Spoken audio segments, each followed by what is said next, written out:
Lieve mensen, mag ik jullie aandacht? We gaan beginnen met het programma. En het verzoek is om een plekje uit te zoeken. Het liefst zoveel mogelijk in het midden, zodat we geen lege gaten hebben. Pak nog gerust de laatste barra en zoetigheid. We hebben mithai, barra's, allemaal voor jullie geregeld.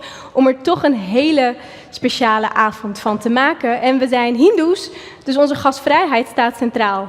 We willen altijd het beste aanbieden aan onze gasten. Atithi devo bhava, zeggen we dan. Gast is een personificatie van het goddelijke. Dus neem plaats, we gaan bijna beginnen. Als liefde grenzen opgeeft, is wijsheid binnen handbereik. Welkom, namaste, raam raam, beste journalisten, hindoes en bezoekers. Van harte welkom bij Debatpodium Arminius. Het hart van mijn geboortestad, die bekend staat om haar diversiteit en haar openheid voor dialoog. Mijn naam is Maheshwari, oprichter van cultuurplatform DesiYUP. Op mijn 15e maakte ik een levensveranderende keuze. Ik besloot om journalistiek te gaan studeren en in de media te werken, omdat ik nieuwsgierig was naar de verhalen van mensen, naar hun perspectieven, maar ook hoe de samenleving functioneert. Ik ben de enige in mijn familie die dus koos voor dit prachtvak, journalistiek. Mijn grote droom was om carrière te maken bij de BBC, maar het bleef bij het schrijven van een scriptieonderzoek naar multimedia. En ik zie ook daar mijn docent zitten, oud-docent, dus hartstikke fijn dat je er ook bent, Rob. Ik werd na mijn afstuderen programmamaker, dankzij Chander Mathura, toen eindredacteur van Omroep Hindoe Media. Inmiddels bestaat OHM niet meer. En daar ontwikkelde ik programma's met als invalshoek hindoe-filosofie. Ik laveerde tussen de verschillende hindoe-bubbels, want er zijn heel veel hindoe-bubbels en we beseffen dat ons onvoldoende. En daar leerde ik over de verschillende perspectieven binnen het hindoeïsme. En daarnaast moest ik ook mijn weg zien te vinden binnen de journalistieke bubbel. En dat was ook een uitdaging. En daar zie ik ook iemand zitten die daar een bijdrage aan heeft geleverd. Ida Overdijk van Nieuwwij. Dank dat je er bent, Ida. Dus met al die ervaringen die ik heb opgedaan, heb ik uiteindelijk in 2011 DesiYUP opgericht. Met echt als primaire doel werelden met elkaar verbinden. En in openheid en nieuwsgierigheid, door middel van kunst en cultuur, elkaar beter leren kennen. Het is daarom dat we hier vandaag samenkomen voor de tweede editie van Hindoes in de Media.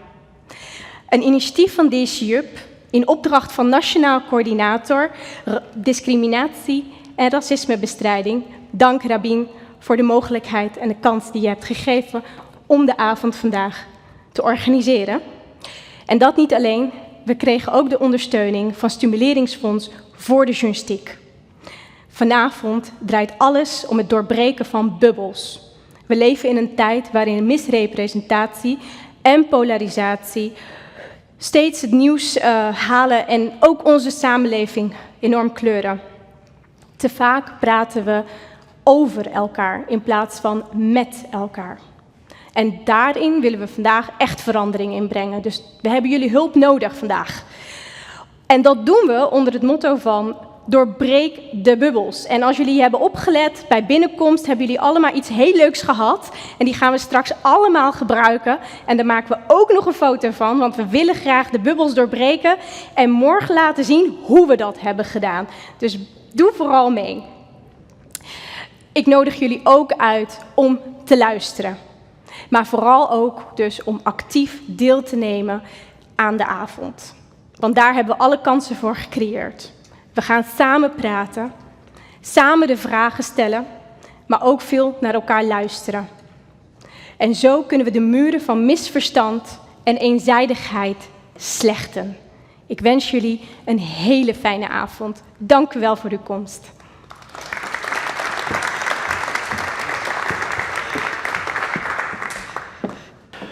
Wat gebeurt er als je je nieuwsgierigheid volgt?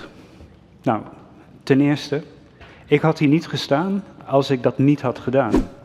als Maheshwari me niet had gevraagd om een avond te helpen modereren, die gaat over Hindoes in de media. Want Maheshwari, dankjewel dat je me daarvoor vroeg, want je doet het altijd heel aanstekelijk en met heel veel energie. En dat is voor mij herkenbaar, want ik ben eigenlijk ook ontzettend nieuwsgierig. En ik heb nieuwsgierigheid aan mij eigenlijk tot mijn superkracht verklaard. Ik heb geschiedenis gestudeerd, ik ben daarna in de journalistiek gegaan. En eigenlijk na een paar jaar begon ik eigenlijk ook daar alweer naar het onbekende te verlangen. Dus ik ben heel veel andere dingen gaan doen. En tegenwoordig ben ik vooral bezig met mensen en organisaties te helpen om uit hun bubbel te komen. Al was het alleen maar om daar zelf meer over te leren. Want je komt best wel veel verschillende bubbels tegen als je dat doet. En dat is denk ik ook mijn rol vanavond. Ik hoop dat ik vanavond voor jullie iemand kan zijn die kan helpen om het gesprek in goede banen te leiden. Die hopelijk samen met jullie de goede gesprekken kan gaan helpen voeren. En ik hoop ook dat het een constructief gesprek is. Dus dat we misschien allemaal vanavond iets meenemen, iets voor onszelf en voor elkaar, waar we morgen misschien iets kunnen doen om die bubbel te doorbreken. Nou, wat gaan we vandaag doen? We zitten in een redelijk klassieke opstelling. Hier is een podium, je ziet stoeltjes staan, glaasjes water. Het is toch een beetje anders. Want ik wil jullie ook, en dat ga ik meerdere keren op een avond doen, want soms heb je een beetje aanmoediging nodig, wil ik u allen ook uitnodigen om mee te praten.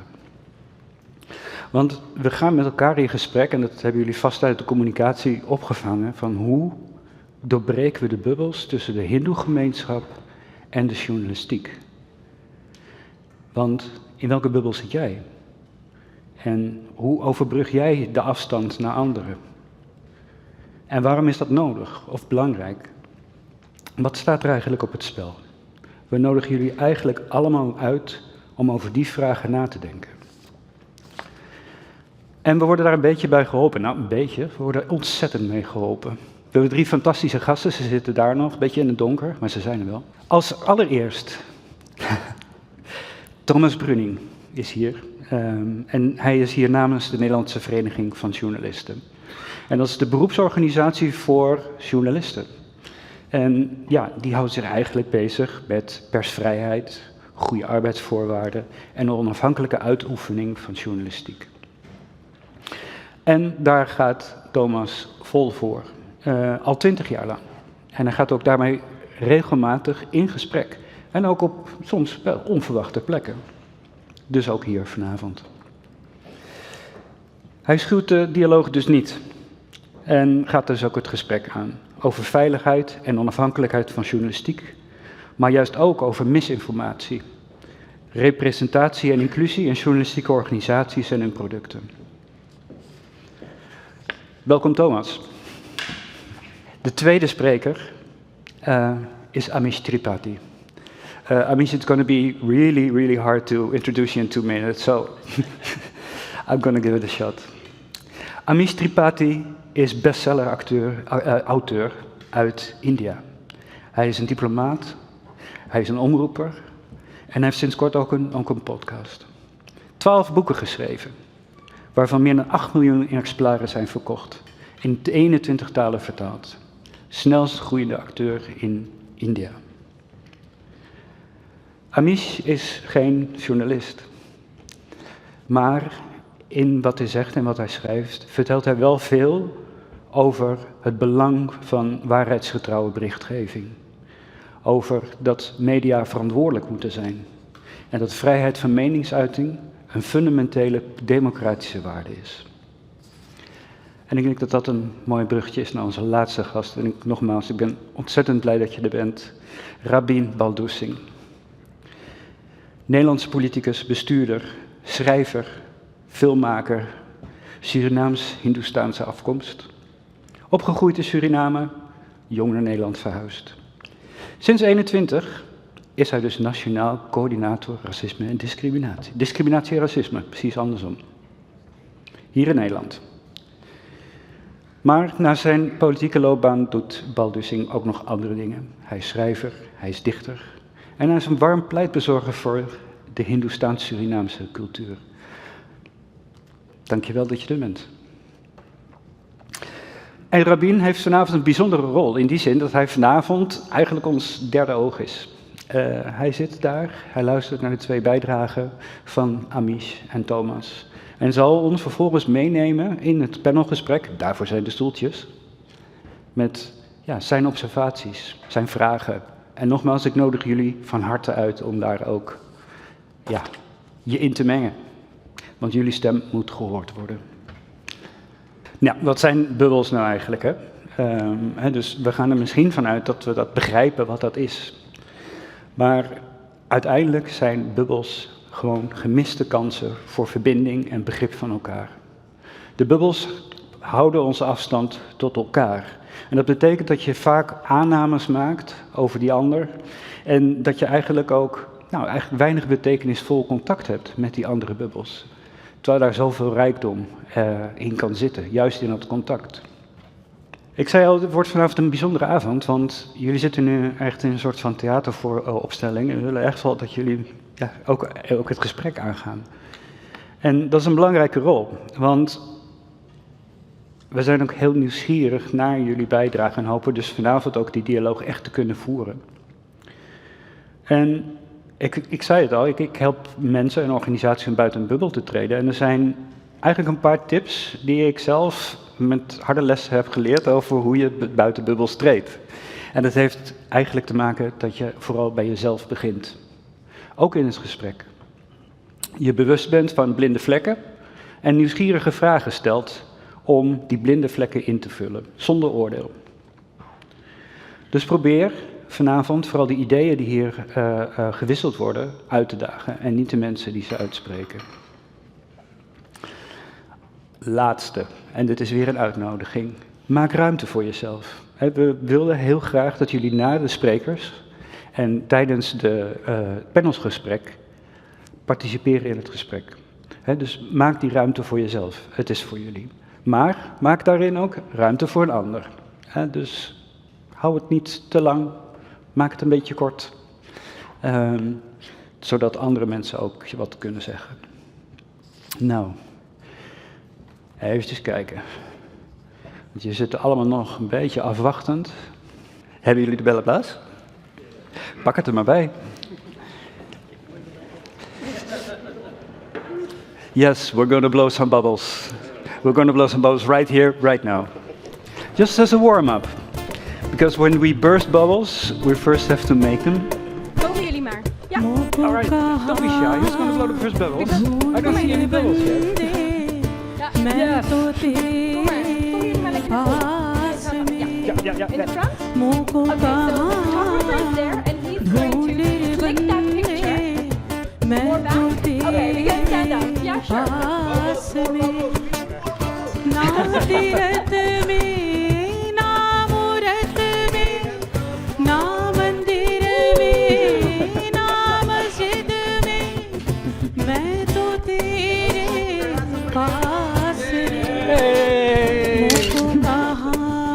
Een applaus voor jullie allemaal. Zo, dat was een eerste opwarmer. Dus we hebben bubbels gemaakt, we zagen hoe ze uit elkaar spatten. We gaan nu even een stapje verder. We gaan met elkaar in gesprek. Dus ik zou eigenlijk de komende 10 minuten jullie met elkaar willen laten spreken.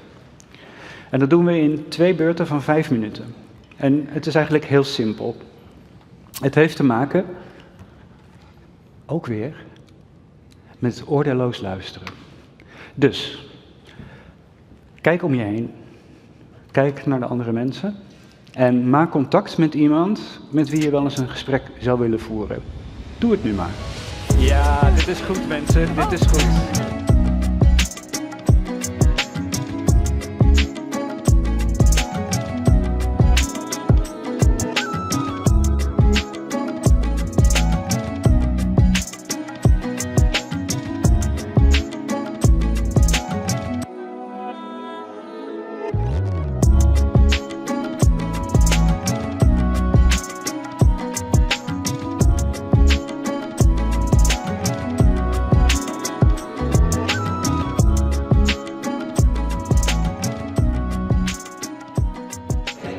Dames en heren, het programma wacht op ons.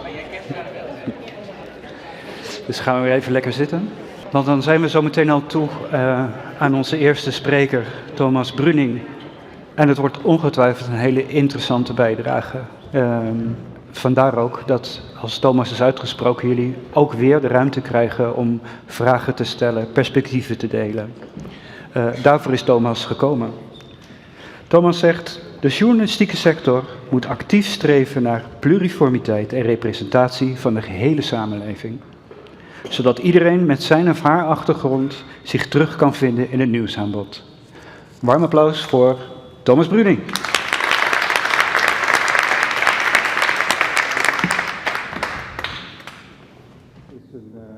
Kunnen jullie mij goed verstaan? Op deze manier moet ik er toch een... Ik ga deze erbij houden. En zo horen jullie mij een stuk beter. Het is een eer voor mij om hier te staan. En dat zeg ik ook omdat het een contact is wat wij vandaag maken, wat ik niet elke dag maak. En tegelijkertijd wel elke dag. We hebben als journalistenvereniging op dit moment een stagiair die een Hindoestaans-Surinaamse achtergrond heeft. En alsof het toeval het heeft willen besluiten hebben. Want we hebben niet zo'n hele grote redactie bij de NVA, bij Villa Media. Dat zijn namelijk maar 4 mensen. Dus die kans was niet zo heel groot. En we hebben hem. Ik had ook graag, ik ben een reiziger altijd mijn hele leven geweest.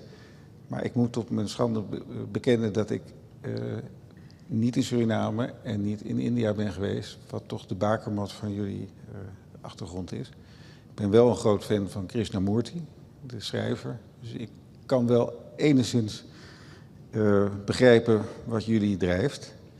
Maar het is niet een avond van jullie en wij. Het is een avond van ons samen. En ons, daar kwam ik ook meteen op toen ik gevraagd werd voor deze lezing.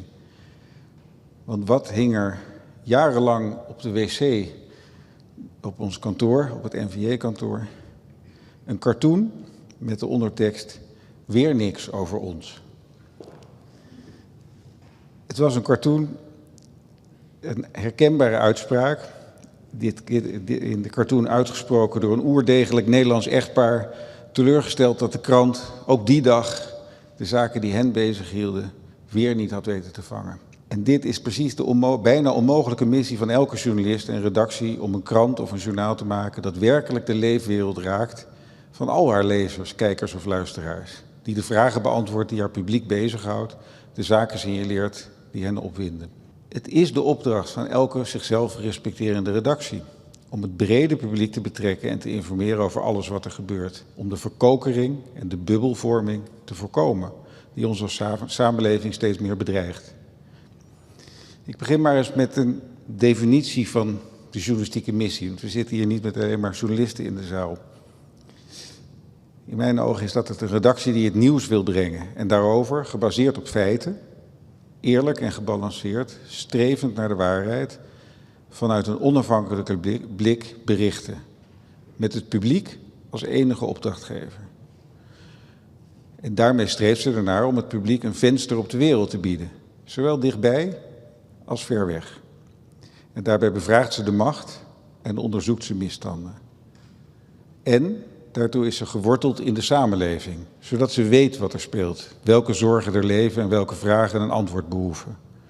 En dat is nogal een opdracht.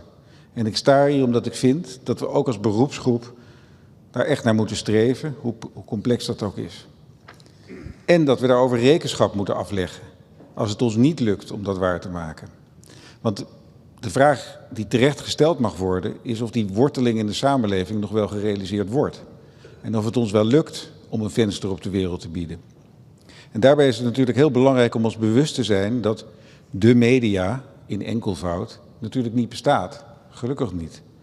Want de media is een pluriform samenraapsel van allerlei titels, tv-programma's, krantentitels, lokale en regionale websites en kanalen die elk op hun eigen manier invulling geven aan deze taak. En dat betekent meteen dat de vraag die vanavond op tafel ligt, één van de vragen die op tafel ligt, of er wel voldoende aandacht is voor de hindoe-gemeenschap binnen de Nederlandse journalistiek, natuurlijk niet zo eenvoudig te beantwoorden is. Nieuw wij, One World, de kanttekening, maken immers net zo goed deel uit van ons pluriforme medialandschap als NOS Nieuws of de Volkskrant. En de ene stadszender of lokale website weet beter de veelkleurigheid van een stad te vangen dan de ander. En juist die regionale of lokale journalistiek is denk ik in mijn betoog een interessant invalshoek, een domein waar ik straks met jullie dieper in wil duiken. Maar eerst nog even hoog over. Ik zie het als een algemene opdracht voor de journalistiek om het gehele publiek en alle daarin actieve gemeenschappen en culturen te betrekken in hun nieuwsvoorziening. En niet alleen op de momenten dat er relletjes zijn of een schandaal aan het licht komt. Nieuwsmedia zijn niet voor niets massamedia, hoe moeilijk die rol in deze digitale tijden ook vervuld kan worden. En daarom wil ik in deze korte inleiding inzoomen op 2 termen die relevant zijn voor de vraagstelling van vanavond, maar zeker ook een uitdaging zijn waar de journalistiek anno 2025 in bredere zin voor staat. De eerste is, wat betekent dat nou, geworteld in de samenleving? In mijn optiek betekent dat de journalistiek in verbinding staat met zijn of haar publiek en dat publiek in haar opdracht niet beperkt tot het bedienen van een kleine, hoogopgeleide en goed verdienende doelgroep, die nu al afnemer is van haar product, maar het brede publiek probeert aan te spreken. Business-wise kan het natuurlijk een lucratieve aanpak zijn om je op een welvarende doelgroep te richten, vaak 50+. De gemiddelde lezer van de Volkskrant of NRC is immers hoogopgeleid en beter verdienend, dus die leest graag over de zaken die hen zelf bezighouden.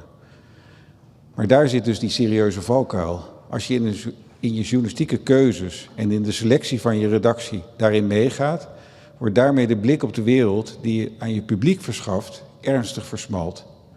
Het gevaar ligt op de loer dat de journalistieke titel verwordt tot eenzelfde soort kanaal als een social media kanaal als Instagram, YouTube of TikTok.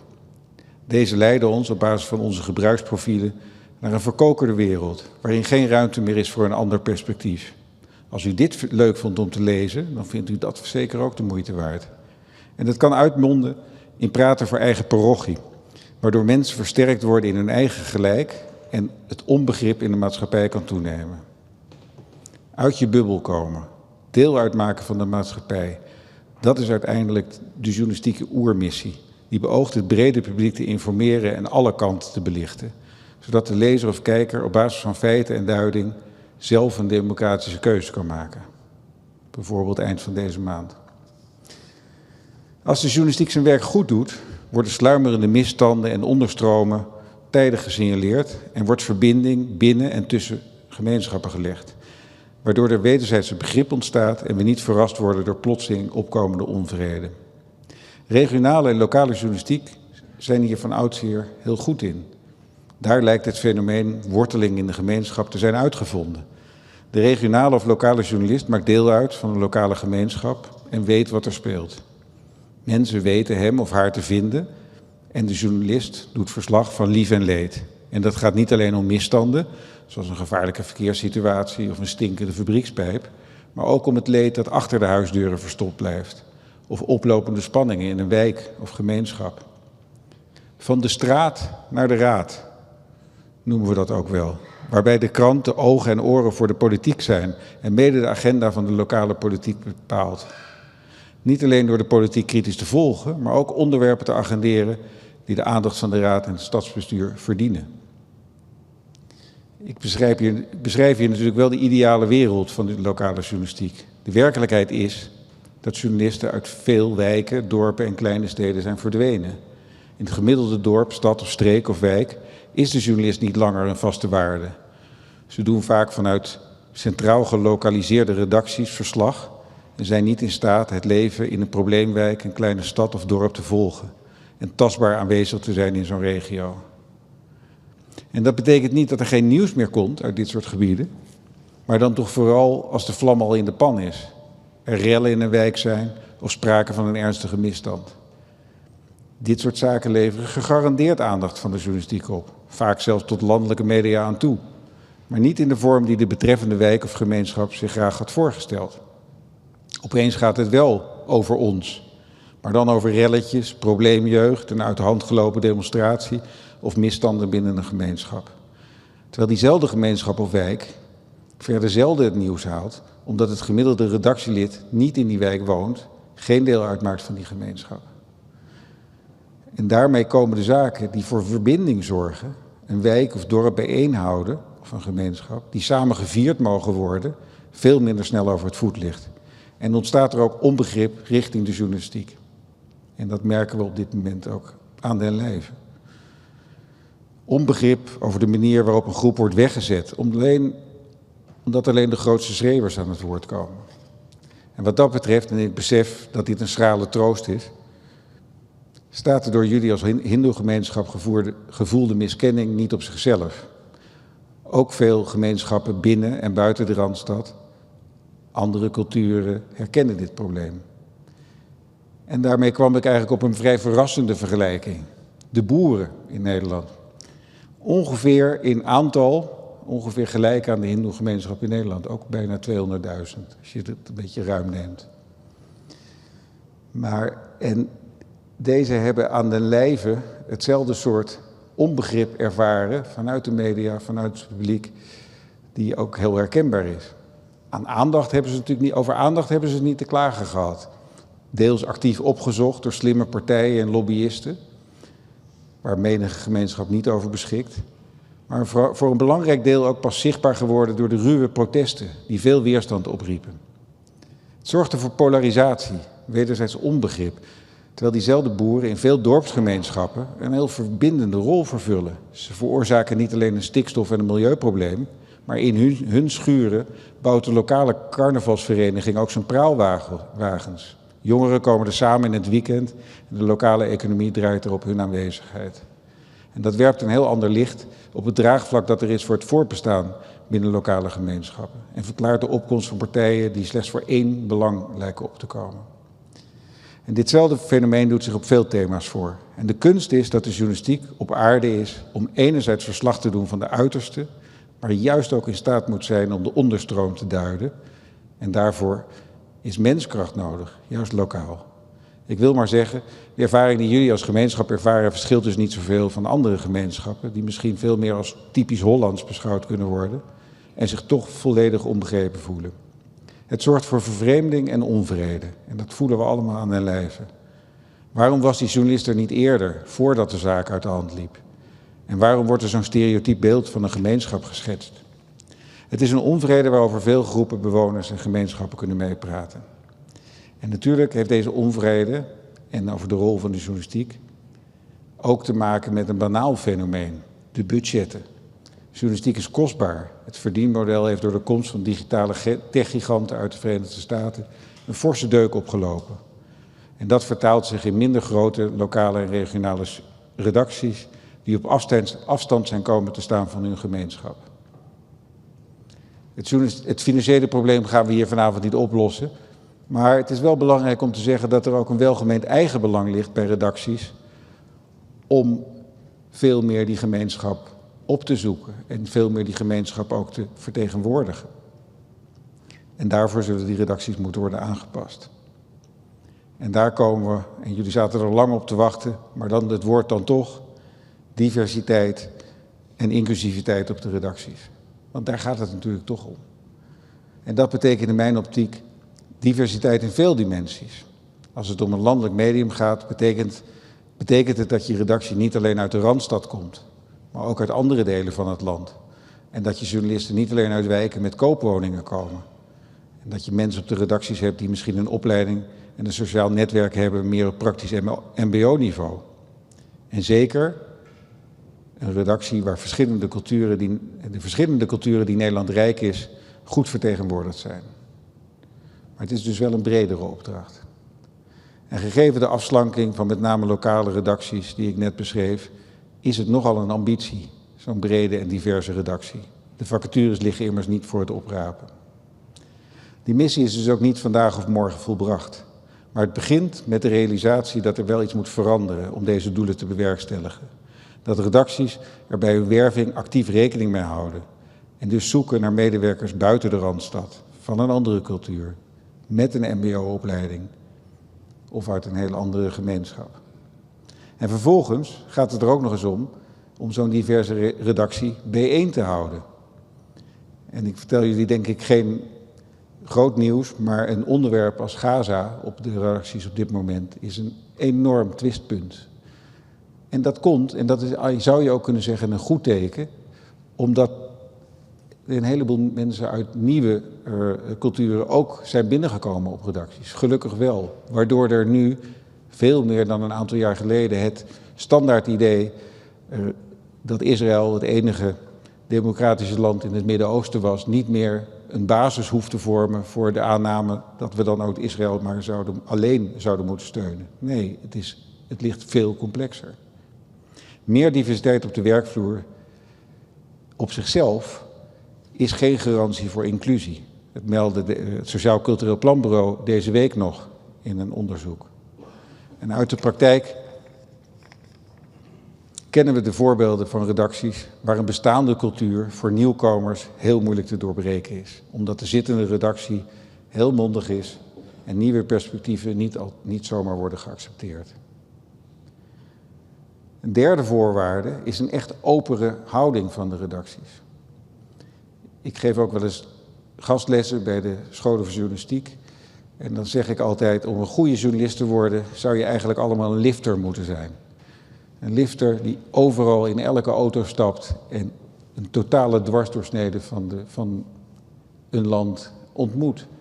Verhalen oppikt en mensen ontmoet die hij normaal gesproken in zijn eigen kring nooit zou ontmoeten. Nou is het helaas voor vrouwelijke journalisten niet zo makkelijk om een lifter te worden. Maar het is toch, er zijn ook andere manieren om dat te doen. En ik denk die nieuwsgierigheid, waar Volkert het net ook over had, het openstaan voor het geluid van een ander, dat is een beginhouding die essentieel is om een goede redactie en een goede journalist te zijn. En die verbindende kracht. Dus ook over gemeenschappen en mensen te schrijven als er geen rel, ruzie of schandaal speelt. In gesprek gaan, zorgen en vragen in kaart brengen. En dat vergt tijd. En dat is er natuurlijk niet altijd in de journalistiek. En tenslotte moet er natuurlijk wel animo zijn bij de betrokken gemeenschappen om invulling te geven aan die noodzakelijke diversiteit op redacties. Het komt echt voor dat redacties veel moeite doen om iemand te vinden die bij kan dragen aan die culturele diversiteit. En dat komt soms eenvoudigweg, en ik kan het niet begrijpen, maar het is wel zo, omdat ons beroep, de journalistiek, niet altijd een hoog aanzien staat binnen zo'n gemeenschap. En slechts weinigen de keus maken voor een journalistieke opleiding. Dus dit is ook, en ik denk dat Meis Fari dat heel mooi al aan het begin zei, een oproep aan de mensen hier. En gelukkig bij de ingang ontmoette ik er al een paar. Het is ook aan jullie om die nieuwe redactie straks te gaan vullen en dat bredere geluid en die veelkleurigheid invulling te geven. Het is een heel mooi vak. Het is belangrijk voor het voortbestaan van onze democratie. Dus kies dat vak en maak de wereld kleiner. En zorg ervoor dat we weer een gemeenschap zijn in Nederland. Dank jullie wel.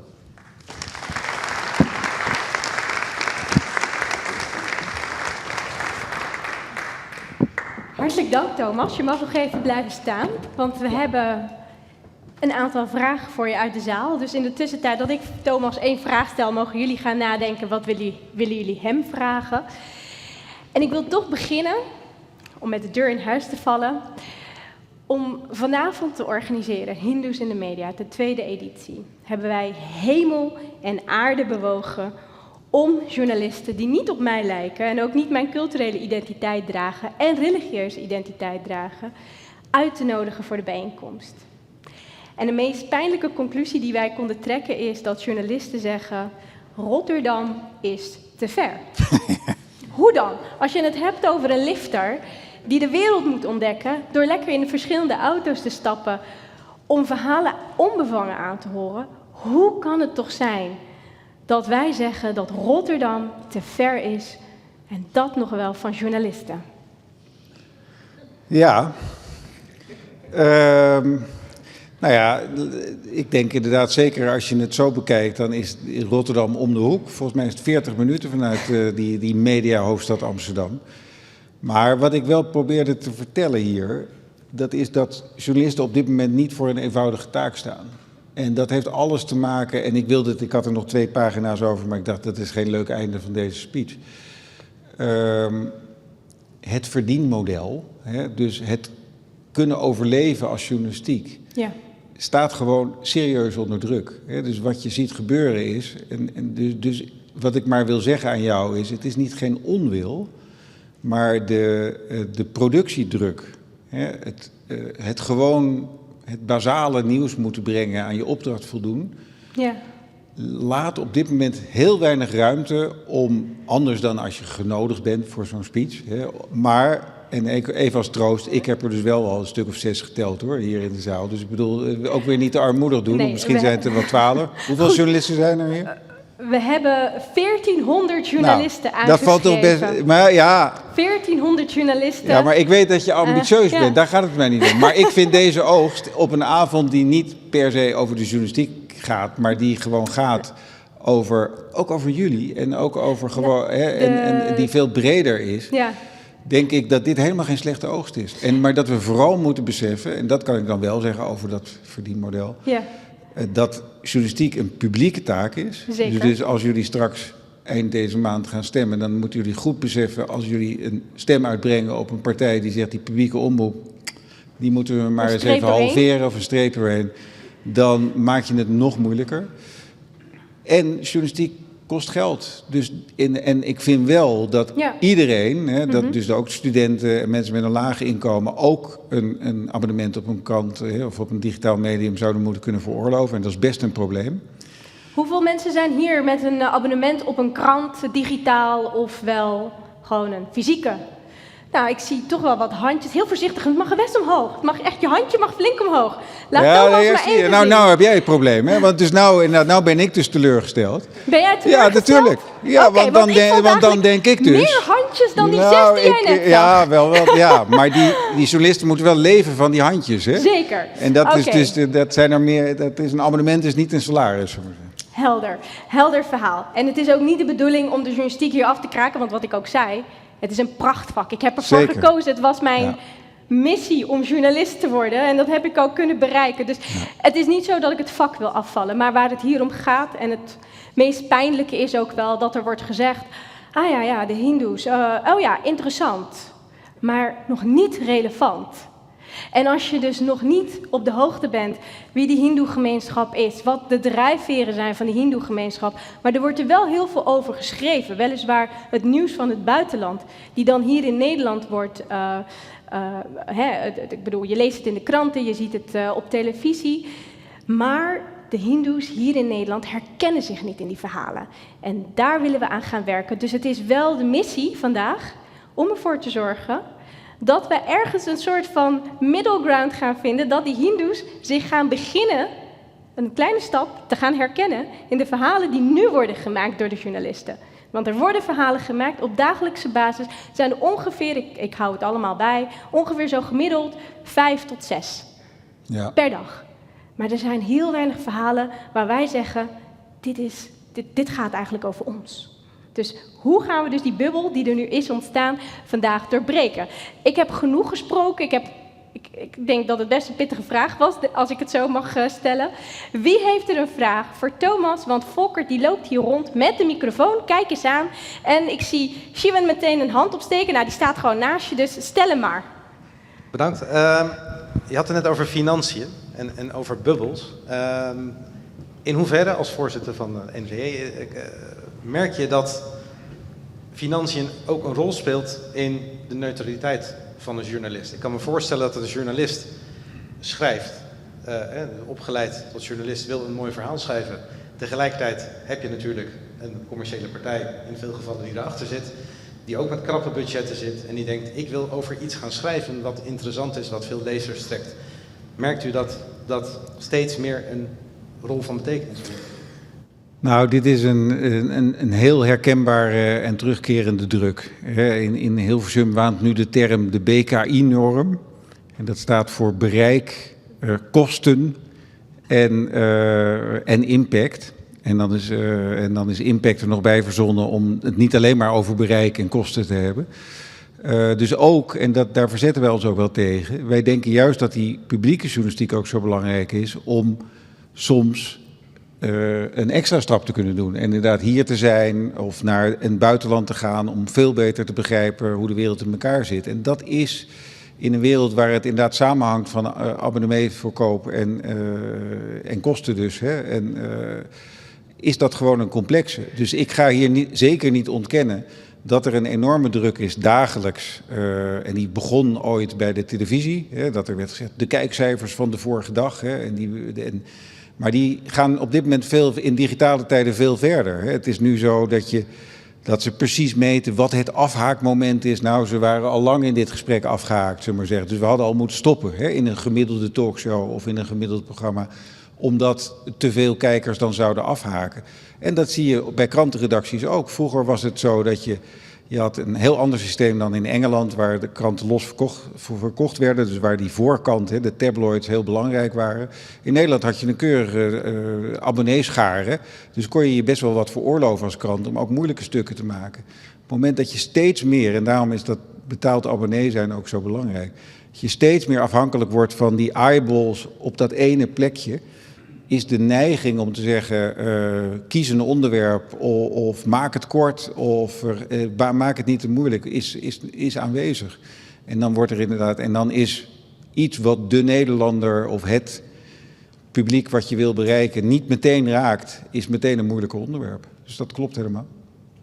Is je vraag beantwoord? Oké. Nou, een hele korte dan, hè? Want we willen iedereen de ruimte geven in de zaal. Ja. De vervolgvraag is eigenlijk, in uw optiek, waar staat de hindoe-gemeenschap in die BKI-index? Nou, die staat denk ik, dus nogmaals, ik verzet me er tegen. Hè, want ik denk, mijn pleidooi was een venster op de wereld. En mijn pleidooi was dat je dus ook, dat je niet alleen die doelgroep moet willen bereiken met sappige brokjes van als u dit leuk vindt, dan wilt u dat andere ook wel lezen.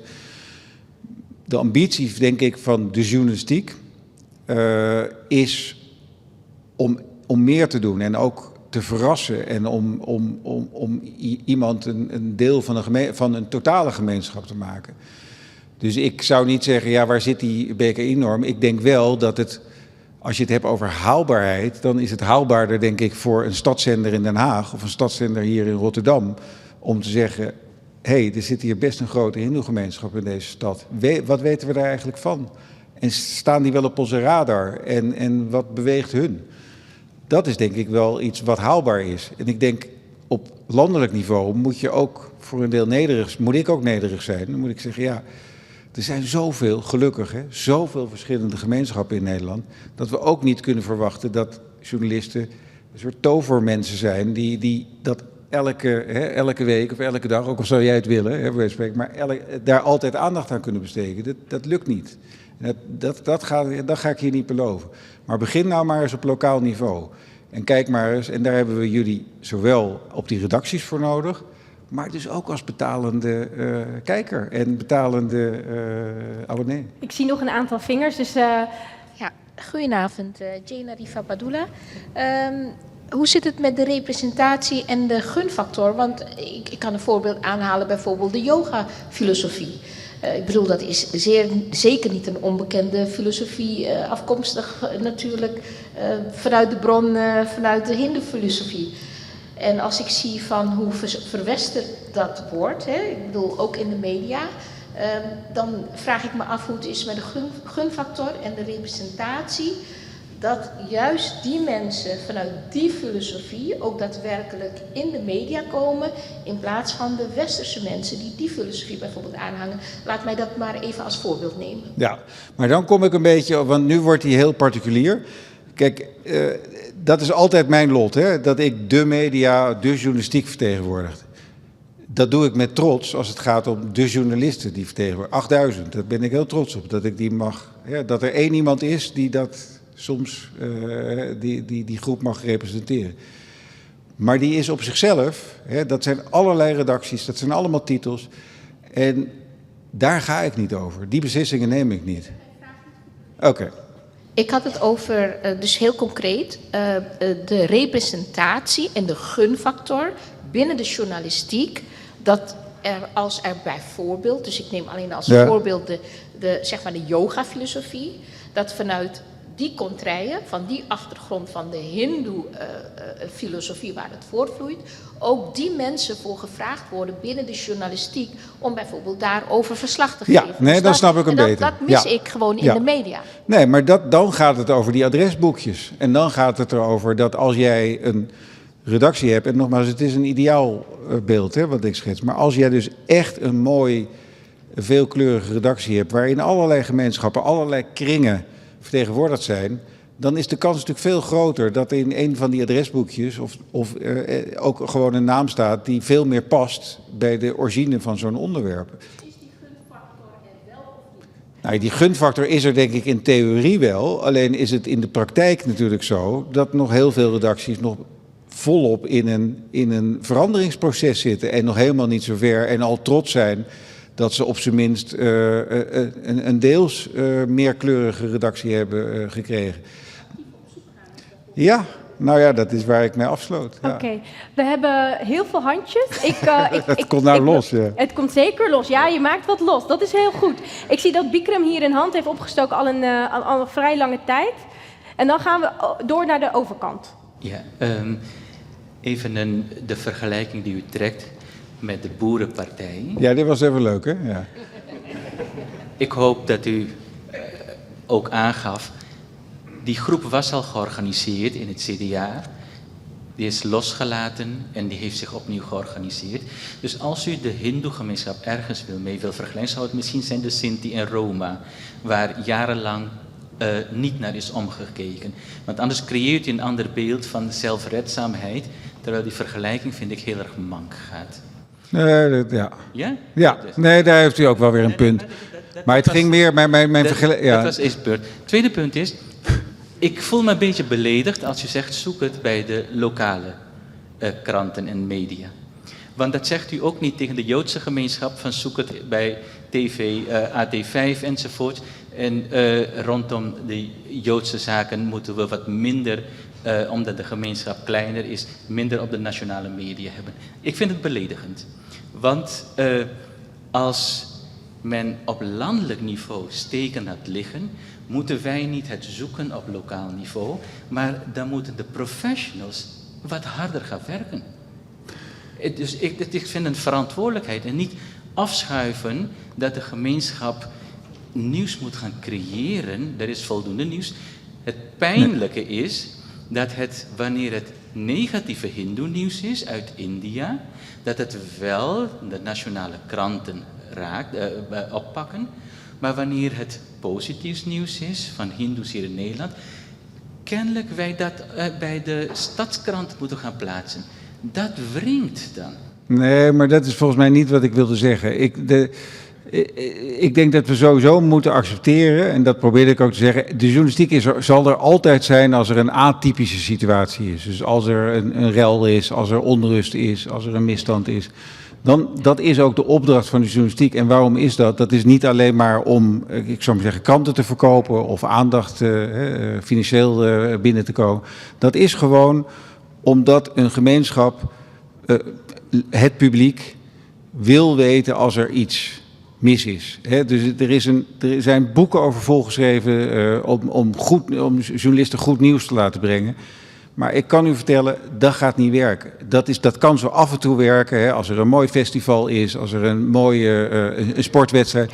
Maar het moment dat je dat gaat wensen, dat lukt niet. Wat ik wel vind, is dus je moet die verbinding zoeken. En daarom zeg ik, waar vind je die verbinding? Op de plekken waar veel mensen uit een bepaalde gemeenschap aanwezig zijn. En in het andere geval, als je zegt, ja, maar ik vind dat dat op landelijk niveau ook moet.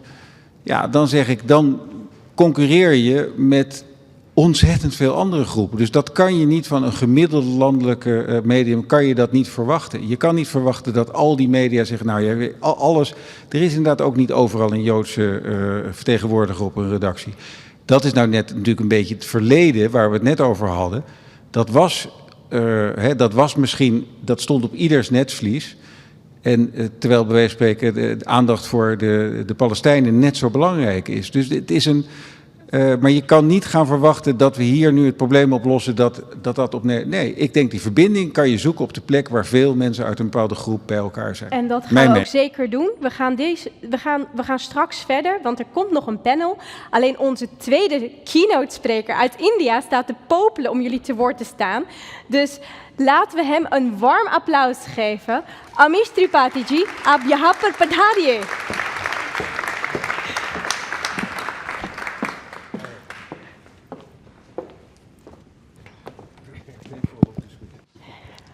This is Ron. All right.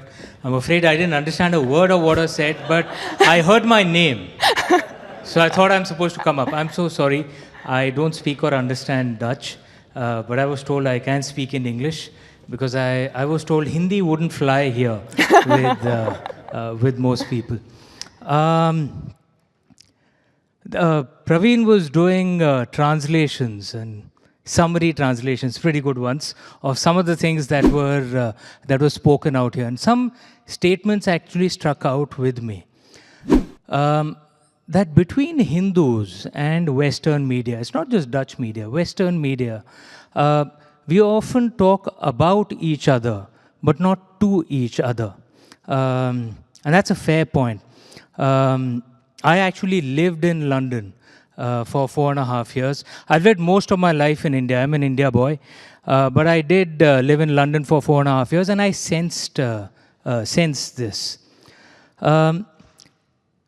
So I thought, one could speak about what the impact of this is. Why does this happen, right? Because there's no communication.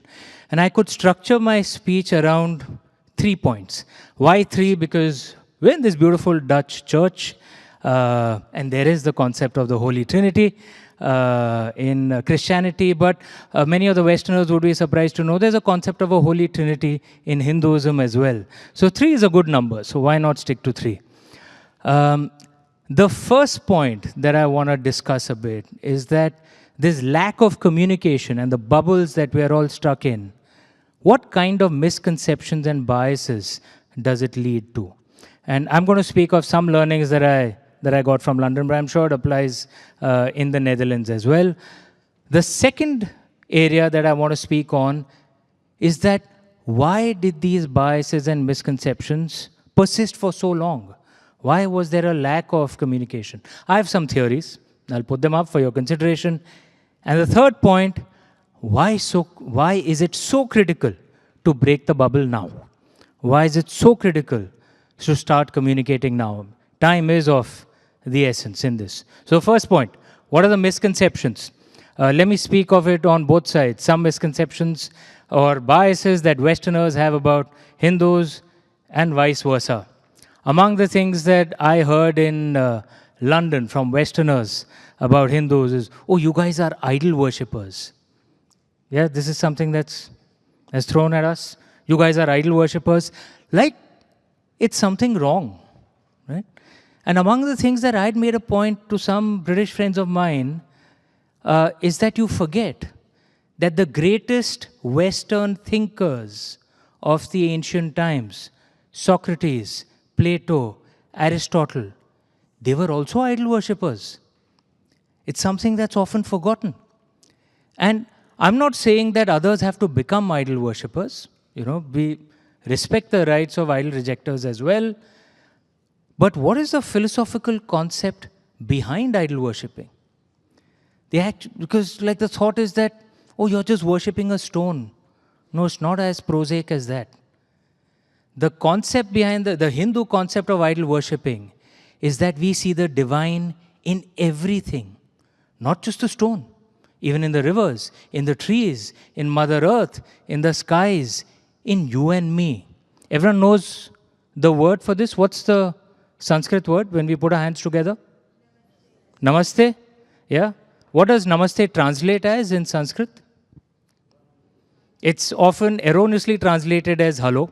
Let me make it easy. It's not hello. What is the actual Sanskrit meaning of the word namaste? Applause for him. He is utterly right.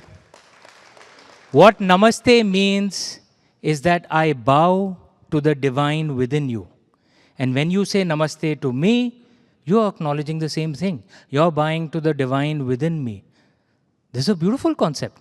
I find nothing wrong with this. Again, I'm not saying that people have to become idol worshippers. But if this is thrown at us, I find it very beautiful. Yes, we are idol worshippers. And much of the ancient world was actually idol worshipping, including ancient Europeans. It's just that we are among the few who survived. Hindus are among the few who survived. Another thing that's thrown, that's often accusation or a bias, is that the first word that comes to mind when they speak about Hindus is the caste system. I'm sure that's spoken of in the Netherlands as well. And this is an accusation that is actually true. I have spoken of it often in India in very aggressive. I have criticized the caste system repeatedly. It tells you something that my books have sold in such large numbers, despite me speaking so strongly against the caste system. Yes, it existed. It wasn't there in ancient times. It probably came around maybe 1,000, 1,500 years ago. That's what Dr. Ambedkar said. But over the last 75, 80 years, the Indian state has run the largest positive discrimination program, the largest affirmative action program for backward castes, for what actually Europeans would probably do for gypsies or Romas, or Americans would do, say, for African Americans. Though in India, it's not strictly the same because it's all the same race. They're not different races. But the Indian state ran the largest affirmative action program in the history of humanity for the last 75 years, where there's been massive improvement. The present Prime Minister is the first full-term backward caste Prime Minister India has ever had. Every single Prime Minister before him was an upper caste.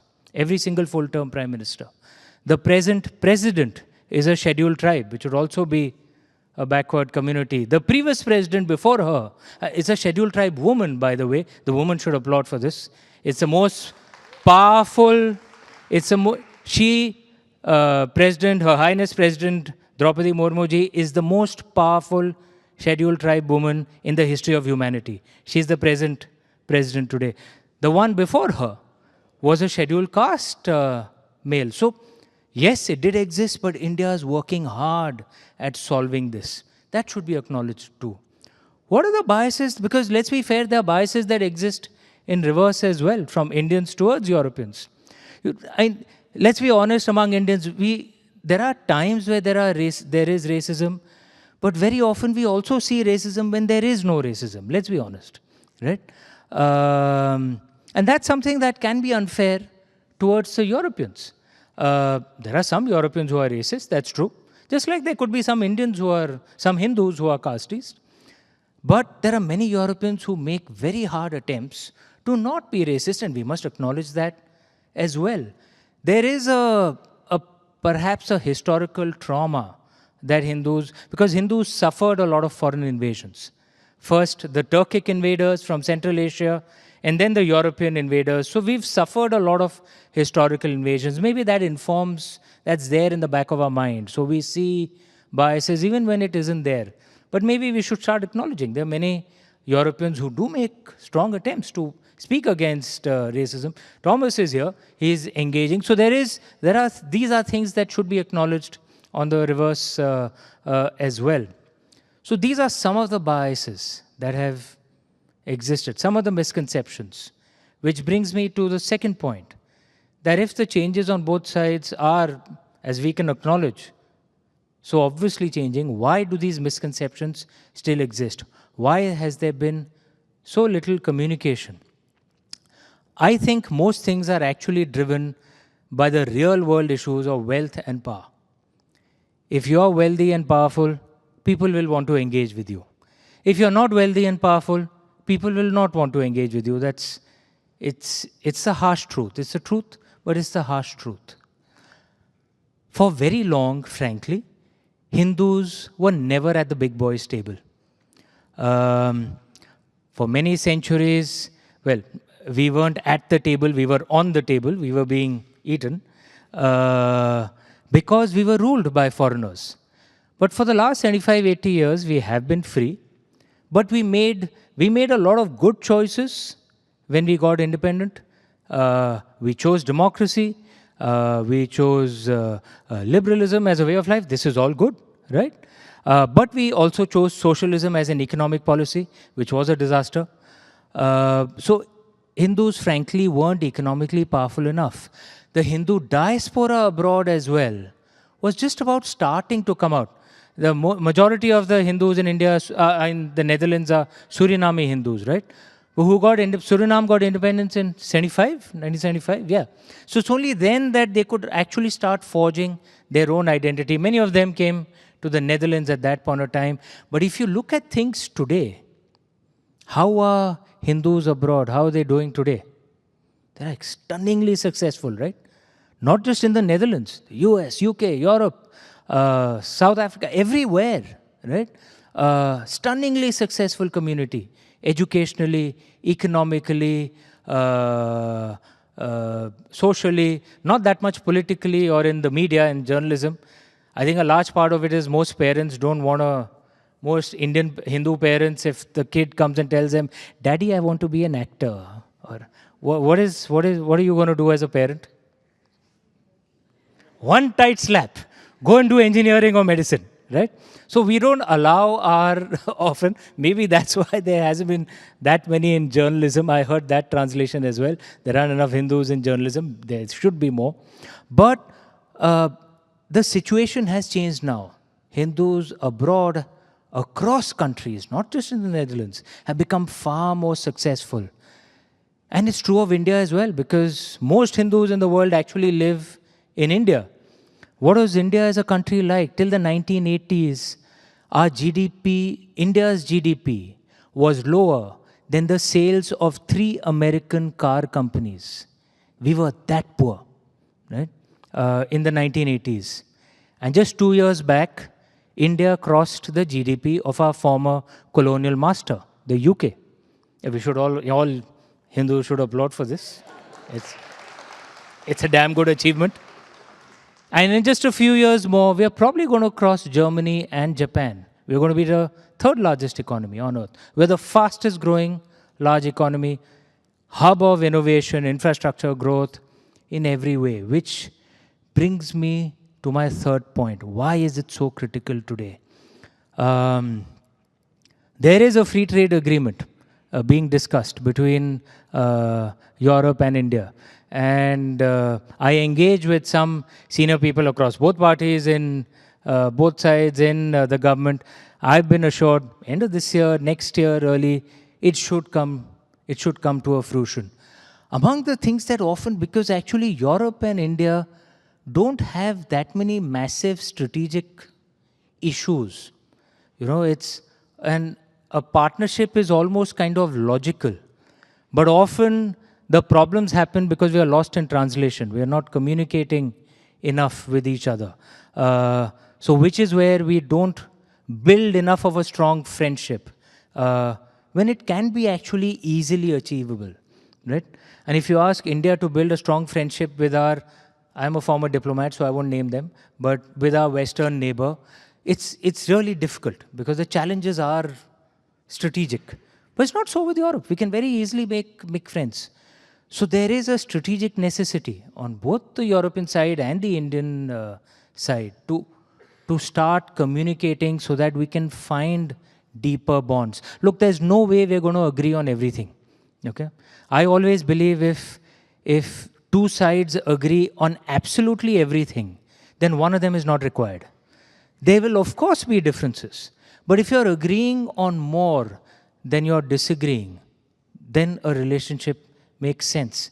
And that to me appears almost natural. This is like the logical, strategic imperative for us to start communicating with each other. And when we do that in the journalistic space, in the cultural space as well, we make the task for our politicians a lot easier. Right? Europeans can profit a lot from engaging with Indians. Europeans profited a lot from engaging with Indians 400 years ago. It didn't work out too well for us.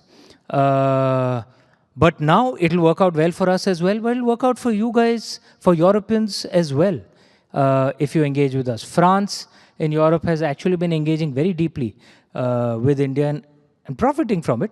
We've been profiting from them as well. This is actually the strategic imperative which should drive our engagement. And again, since I'm a former diplomat, I won't name that country, but there is a certain president who's creating certain economic or strategic issues for European countries and for Indians, one tweet at a time. And I'm a former diplomat. I'm not gonna name. But what that means is it makes even more sense for us to engage with each other. And we will engage more positively when we talk to each other, not about each other. That's where I want to leave my speech, and I was told I'm supposed to answer some questions as well after this, for which I'm ready. Let the Inquisition begin.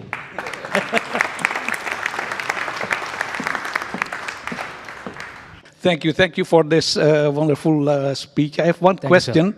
Amish, I'm Rajesh. Your bestsellers, can you tell me something about that? Because it's not only among the let's say eldest people, but also the youth. How does that come? What's Yeah, you're right. Most of my readers are the youth in India and abroad. And I'm really sorry it hasn't been translated into Dutch. Actually, I didn't know there was such a big Hindu community in the Netherlands. Otherwise, I would have probably got after my publisher a lot earlier. I will get after them now. Or I'll do a deal in the Netherlands for a Dutch version. But my books are essentially interpretations of the traditional stories of our gods and goddesses. So I make, I don't follow the traditional story. I make a respectful reinterpretation of those stories on the stories of Lord Shiva. How many of you guys do yoga? Yeah. So Lord Shiva is the god from whom yoga is supposed to have emanated. So he's called Adi Yogi, the first yogi. So, but my books are written as kind of adventure fiction. So anyone can read them. You don't have to be a Hindu or an Indian or to know the background. It's written in a way that it's a novel, it's a story. But through that, you can understand a bit more about him. So there's the Shiva trilogy. There's the Ramchandra series, which is my interpretation of the Ramayana. I'm sure most of you would have heard of the Ramayana. I was told that many Surinamis were told that Suriname was actually Sri Rama, and therefore they went out there. So yes, so I have another series called the Ramchandra series, my interpretation of the Ramayana, and some historical fiction and non-fiction books as well. Maheshwari has kindly got some of my books available here.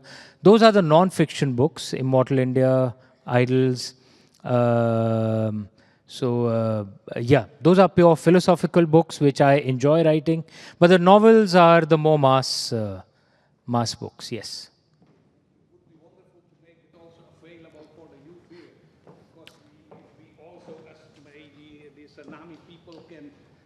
That we have the youth here that are missing, let's say, part of the Ramayana or the Bhagavad Gita. Yeah. You know, from this society nowadays.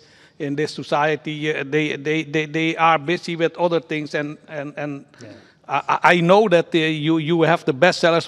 How can we bring it or make it available for our people? I will certainly try, well? Sir. Thank you so much, sir. The English versions are available, I believe, on Amazon. But yes, Dutch version, I'm going to try. Maheshwari has told me she's going to help me find some Dutch publisher. If you have any suggestions, or I'll ask my publishers, HarperCollins, I'll ask them if they can come out with the Dutch version. But yes, that's part of my to-do list. Yes, thank you for your speech. I really enjoyed it. Thank you, sir. I've been following the Indian media for a few years now, and I'm seeing a narrative shift going on from a bit non-Hindu or maybe anti-Hindu to pro-Hindu. So maybe can you give us some tips how they were able to manage to do that there, and maybe we can repeat it here. Good. I think it's a good question. And there's a longer kind of social change that's happening, which will require a more nuanced, long answer, but I'll try and summarize and tell you what's happening. A result of the colonization process across most Asian, African countries is most countries had a tiny Europeanized elite. Practically all countries. It's not just in India. Across most countries.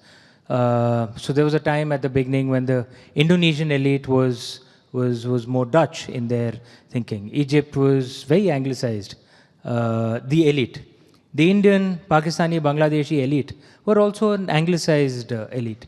And as happens in most countries that just became independent, because most of the poorer Indians who weren't a part of the elite won't have the skills to become administrators, right? So the people who took over were from that anglicized elite. And I'm not deriding them. They did a good job. They made India stable. Like if you think about it, the first Prime Minister Nehru, at independence, he made this wonderful speech. I'm sure many of you would have heard it. Long years ago, India made a tryst with destiny, and now the time has come to redeem that pledge, not wholly or completely, but in substantial measure. It's a beautiful speech, ringing English, right? And it's very soaring. But a thing that had struck me in college, he's the Prime Minister of India. Why the hell is he speaking in English, right? Who was he speaking to, right? If you think about it, right? Because at independence in 1947, 99.9% of Indians wouldn't have understood what is he saying, right? It's not that they weren't educated, but they weren't educated in English, right? And this was the elite that ran India. Again, I'm not deriding them. They did a good job, right?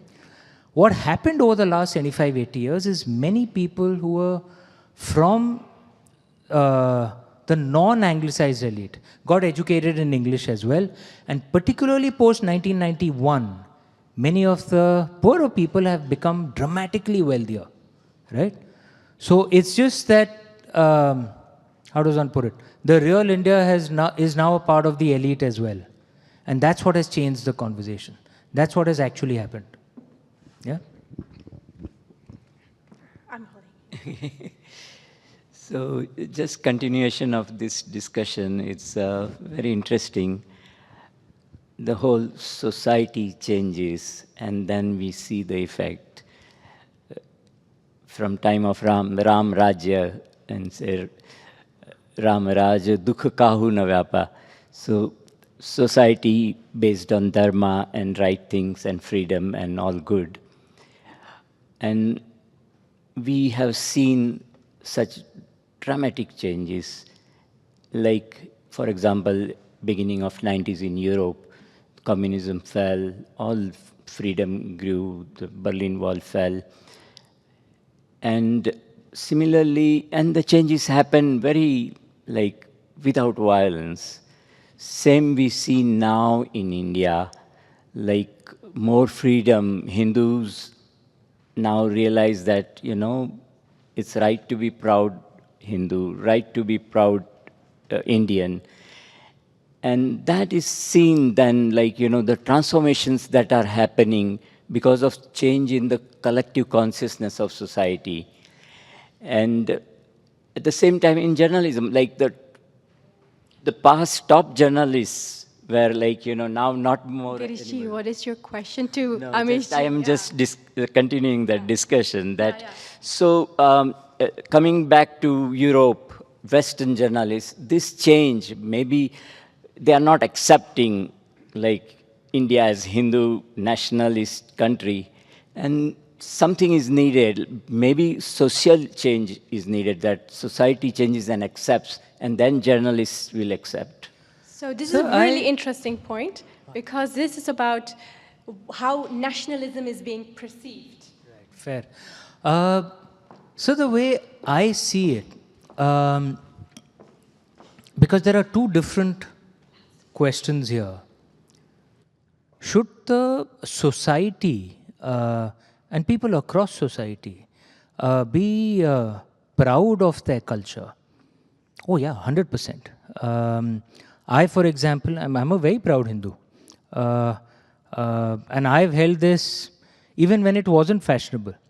But that doesn't mean that I despise other religious groups or hate other religious groups. And in my mind, one of the things that's very clear is that the state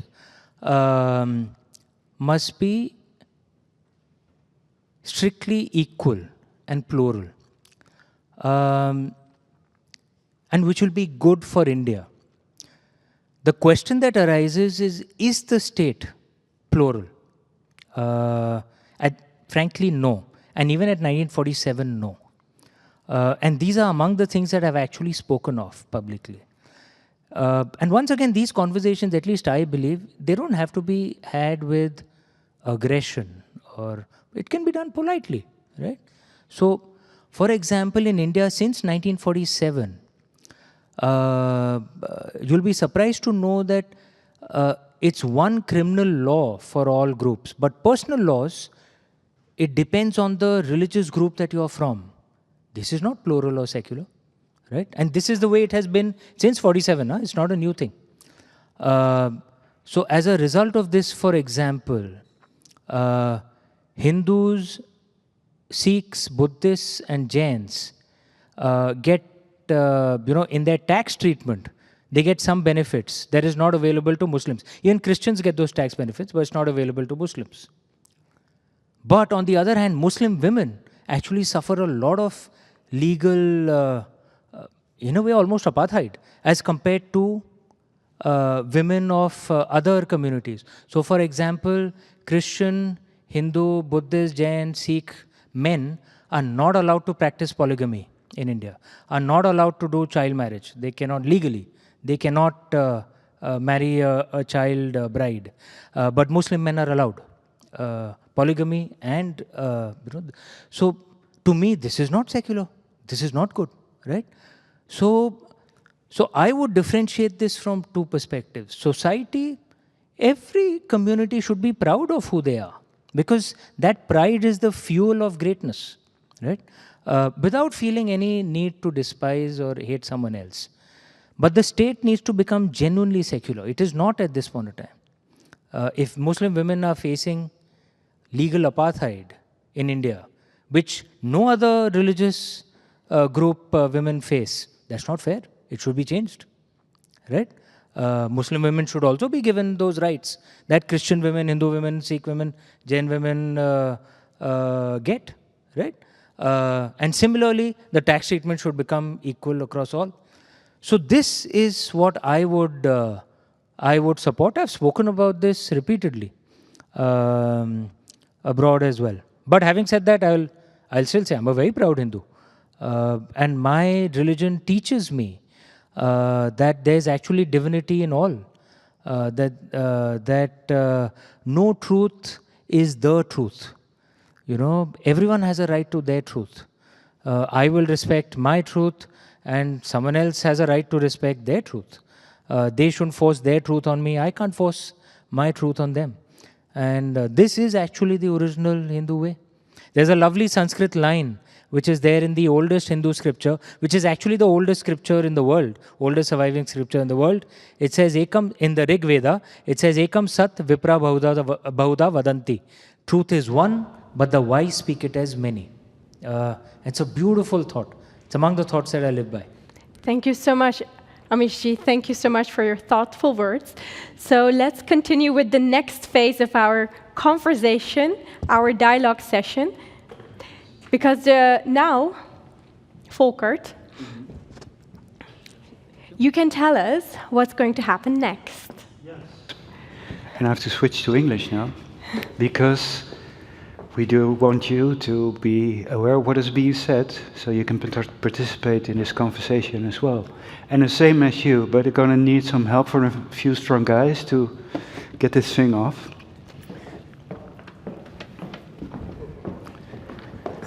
Kijk, somewhere for the audience. Nice.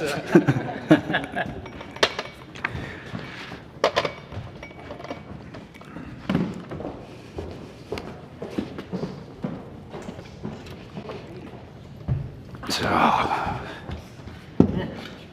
fantastic.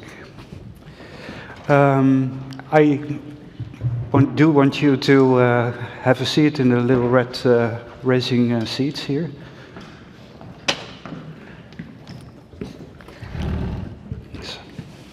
Okay. Well, what do you see on stage? You see three esteemed gentlemen, almost, sitting on a chair, and you have one empty chair. This empty chair is for you. So, during the talks of Thomas and Amish, Rabin has been taking note, observing, listening, and we're going to kick off in a few minutes, and you will share with us your thoughts, and then we kick off the conversation. A slight observation. Maybe we can keep our contributions a bit, make space for other people, okay, in a number of words. So, how does this work?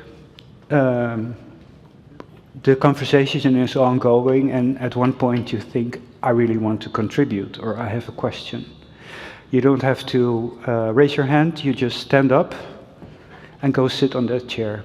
And at that point, the discussion stops, and we're going to ask you what your point is, what you want to bring in, and we're going to discuss that for a bit. So take 2 minutes or something, or when someone from the audience, or myself or Maheshwari, will step toward you and put your hand on your shoulder, and that will be the sign for you to stop talking, and get up, and to make room for another voice. What happens if they don't stop talking? I think Rabin would be willing to help out. Yes. So you know how it works now. Rabin. Okay, I'll be very brief because, I listened in my reflection in what has been said here on the podium is actually, I'm going to follow your Trinity. So 3 points. Actually, it's 3 concepts which I heard, which is very important to me, talking about Hindus in the media and talking about media itself and the reflection of media.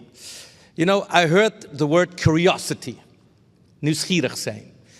Thomas said something about that, and I think that is something which truly is lacking as far as journalism here in the Netherlands is concerned, because I was very much struck by the line that, the core business of journalism is to reach out to the broader, society, you might say. In that broader society, in 2025, the Netherlands has changed tremendously. I mean, demographically, it's no longer the 50s or the 60s or the 70s. So many cultures have arrived here and are making a very integral part of the community, which is called the Kingdom of the Netherlands. And that integral part should be reflected in the media, whether it's the written media or television or online media, whatnot. You have to be curious as a journalist, to answer to that expectation. And that is something which is lacking. And it pains me very much to say that, and I think this is something which needs to change. And I think it's going to be very difficult to change that, just calling to the 8 o'clock news people or Nieuwsuur or wherever, to change that. So I think we have to go to the basis, and the basis is the education. So the opleiding, the school for the journalistiek. So I think that is a place where things might change. So that's one thing. The second thing I heard here on the podium, on the stage, was verbinding, bondage, to bind each other and to bridge a little bit. And the third thing was, let me put that because these two interlink with each other, is engagement. So engagement in Dutch is betrokkenheid. Betrokkenheid, en dat is iets anders dan verbinding leggen. Engagement is something different than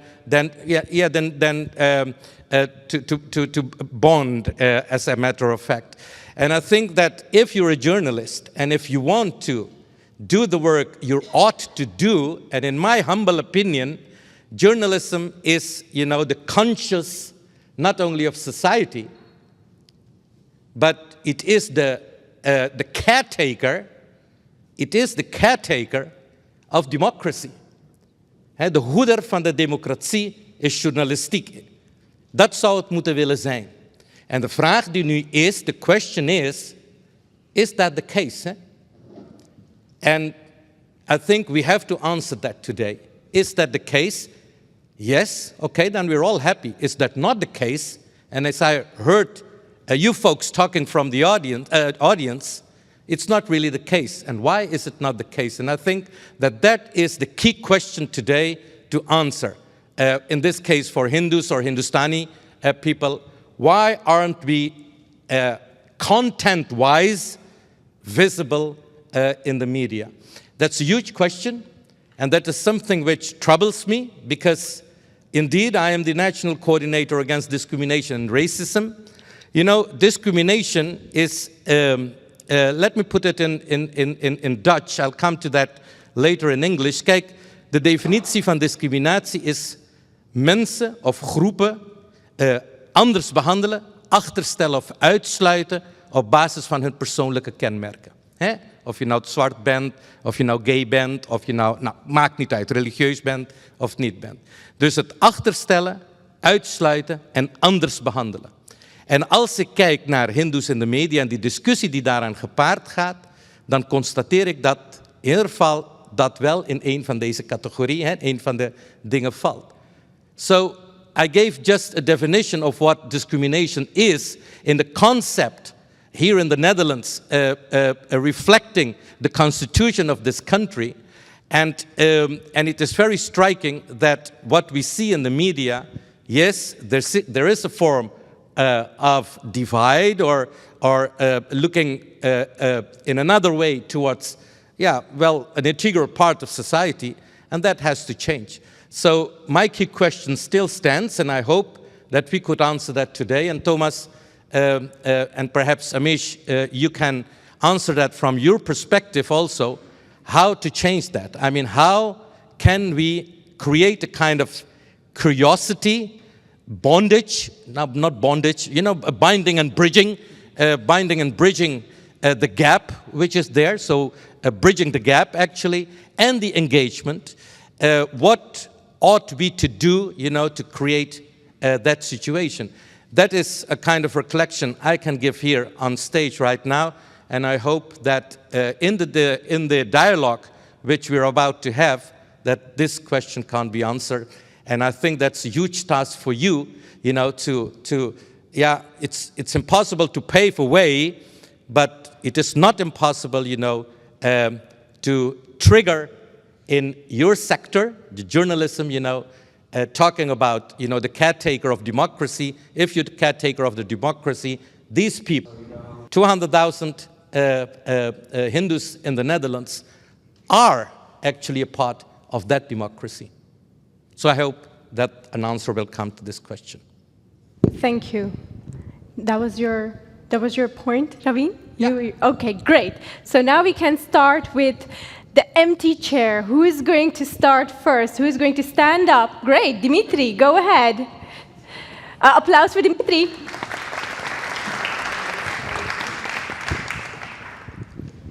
Hi, good evening. So you see, I'm from Chinese descent, Surinamese, but I'm Hindu as well.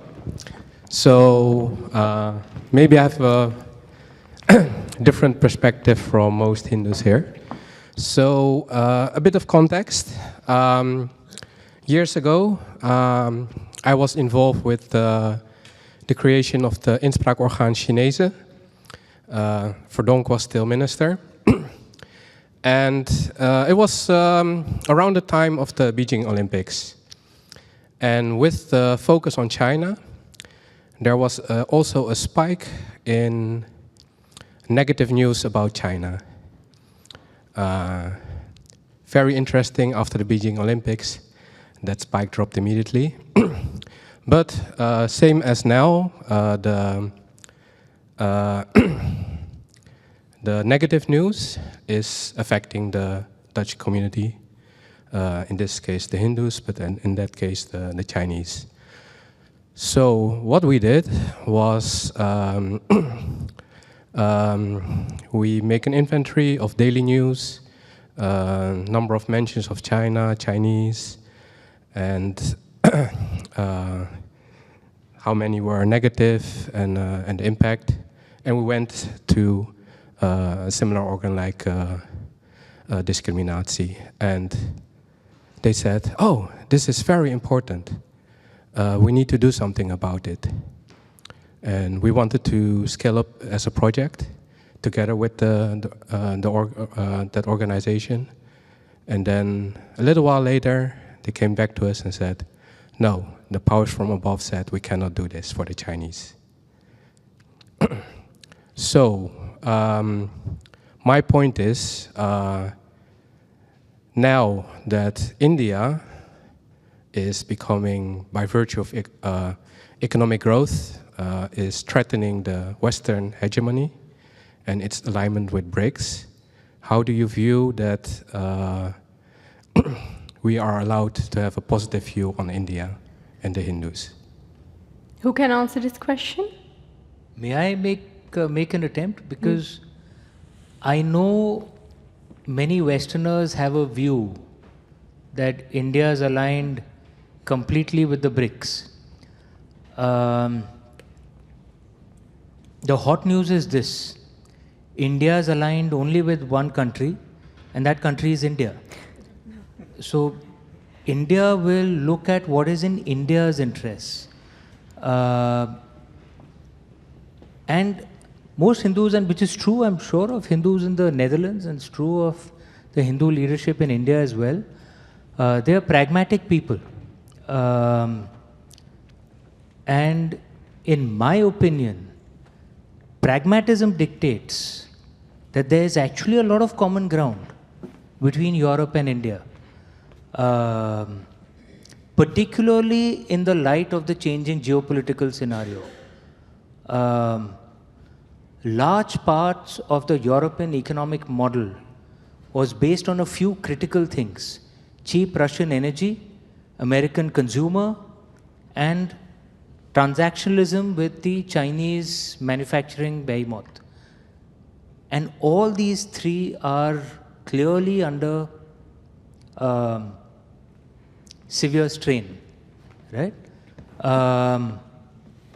The only one who can actually, which is a continental scale economy, which can actually work with Europe, is India. That's a reason why Commissioner van der Loon had actually come with perhaps the largest EU trade commission ever to India.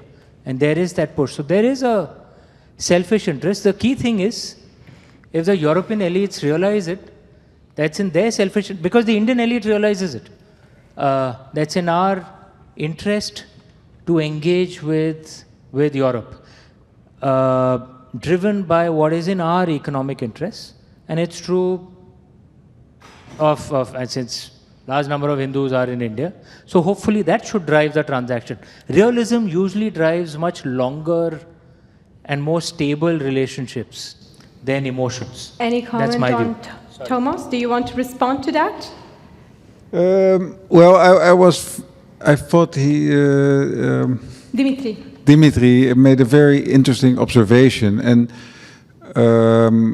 I want to approach it in another way, because I think what he's describing is, of course, is a problem of nationality, and we see it at this moment. At this moment, we see it especially with people coming from Russia or from Israel, that the media, and I already explained that I'm not talking about the media it's a pluralistic thing. Yes, but that the association of a country and the regime of a country with the people that come from this country is a very unfair perception, and I don't have the answer to it, but I can really feel what you felt, because I think I did it as well at that moment, because we were very aware, because of journalism, we were aware of the fact that press freedom in China was, of course, is a very problematic issue, And it still is. I mean, it has even got worse, I think. And so, but the realization that when you talk about China, that the people that that come from China are who have also their roots there. feel hurt or feel accused. That's a realization that I think this is exactly the reason that we have to have more color in our editing rooms, because then there's another way of thinking about how do we have to bring this news, because it's a topic, because it's important that we've chosen this country, this regime, to be the organizer of the Olympics. But at the same time, you're getting this close of putting away a whole population that has nothing to do with it. So who is next? Who wants to sit on the chair and wants to ask a question? Please go ahead. I don't have to sit on the chair necessarily. You have to. I have a question. That's the whole point. I don't think it's a necessity to be in the media per se for the Hindu community. As chairman of the Hindu Council, I think it is important. As you said, it's usually, if you're not in the news, probably it's good as a community. But I think what we see is that people feel misrepresented. So it's not just the fact that we are not in the news, but if there's something in the news, they say, hey, this is wrong. So one of the things I came here today to discuss, how can we improve that? To stay on a positive note, how can we stay connected as a community with various media and improve on journalism, improve on facts? Because one of the things Hindus stand for is seeking truth. Oké, dus als ik hem even goed mag samenvatten, if I can just summarize it. Dit gaat over misrepresentatie, wat heet feitelijke onjuistheden binnen de journalistiek, waar jij nu naar adresseert. En dat is dan de interessante vraag voor Thomas. Dankjewel, Shiwen. Dankjewel. Yeah, I think it's a good question, but it's also a question, and that's what I've learned, in fact, from your contribution, that it's not easy to say that there's one representation of the Hindu community and of the Hindu belief. So I think when I have a Catholic background. I'm not going to church anymore, unless only today. Yeah, you're here. But in all communities, in all beliefs, I think there's such a diversity, happily, about interpretation, about how people. So I'm not comfortable with the idea that. So I can understand if you say, okay, some ideas of how the Hindu belief is being represented is wrong, but I think then, yeah, but it's also very difficult to say that there's one truth or something. So I'm not sure. Yeah, yeah. Yeah, how do you improve the? I think the first step to improve the relation is to be found. So if you have the feeling that, so there should be good spokesmen, there should be good connections with people representing a community, but and if you have the idea that there's no notion with Dutch journalists about some people who are really representing a group, then that should be improved, of course. But so we have here Akshay. Akshay, you also have a question. So let's just try to get the flow going, because now the next person I want to stand up is a woman with a question. Because we have seen men, there are men sitting there on the 3 chairs, but I really want the Nari Shakti to be out there. Okay. Go ahead, Akshay. Hello. Yeah, I'll just keep it very simple and short.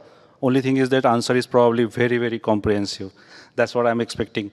It was a class of Way of Zes, when my daughter was reading Horsdins, and then it was told that Hindu. There was a chapter about Hinduism, and in the Horsdins, she was reading. It was told by the teacher that in Hinduism, they give more trouble to the Muslims, and then there are a lot of caste systems. So this is actually in the media. Having said that, that's in the Dutch book system. And of course, it's still the farmers, still the snake charmers thing in the textbooks. Other religions were quite nice and very nicely portrayed. Having said that, 2 steps ahead, then when she grows up and with the same age group of her Indian origin learning in Dutch, it was also observed that the religious identity of the Hindu who came from India like us, they are not ashamed, but they are reluctant to open up with their religious identity in Dutch media. They don't want to be seen as Hindu. That's the most of the Indian community youngsters that we are seeing. So these 2 issues are there that we translated as that because there is less curiosity, as you said, because there is hardly any exposure in the media. Youngsters, they are ashamed because of there is this kind of text already in the media. And so main 2 questions I am here, I want to put it here, how to change the education system so that the Indians and those people who are studying in the Bars school or middle bar, they actually know the reality and not the false or the previous colonized mindsets. And going forward, how to make people not ashamed of showing their Hinduism or being Hindu outside world. That's basically the question I have for everyone. Thank you so much, Akshay. Really, thank you so much. May I just answer the Muslim question? Then you can think on education. So, because the best answer to the question you raised on Muslim is actually data. The British left in 1947. Muhammad Ali Jinnah insisted on a nation for Muslims. And India was actually a nation which didn't declare itself for Hindus, but for all religious groups.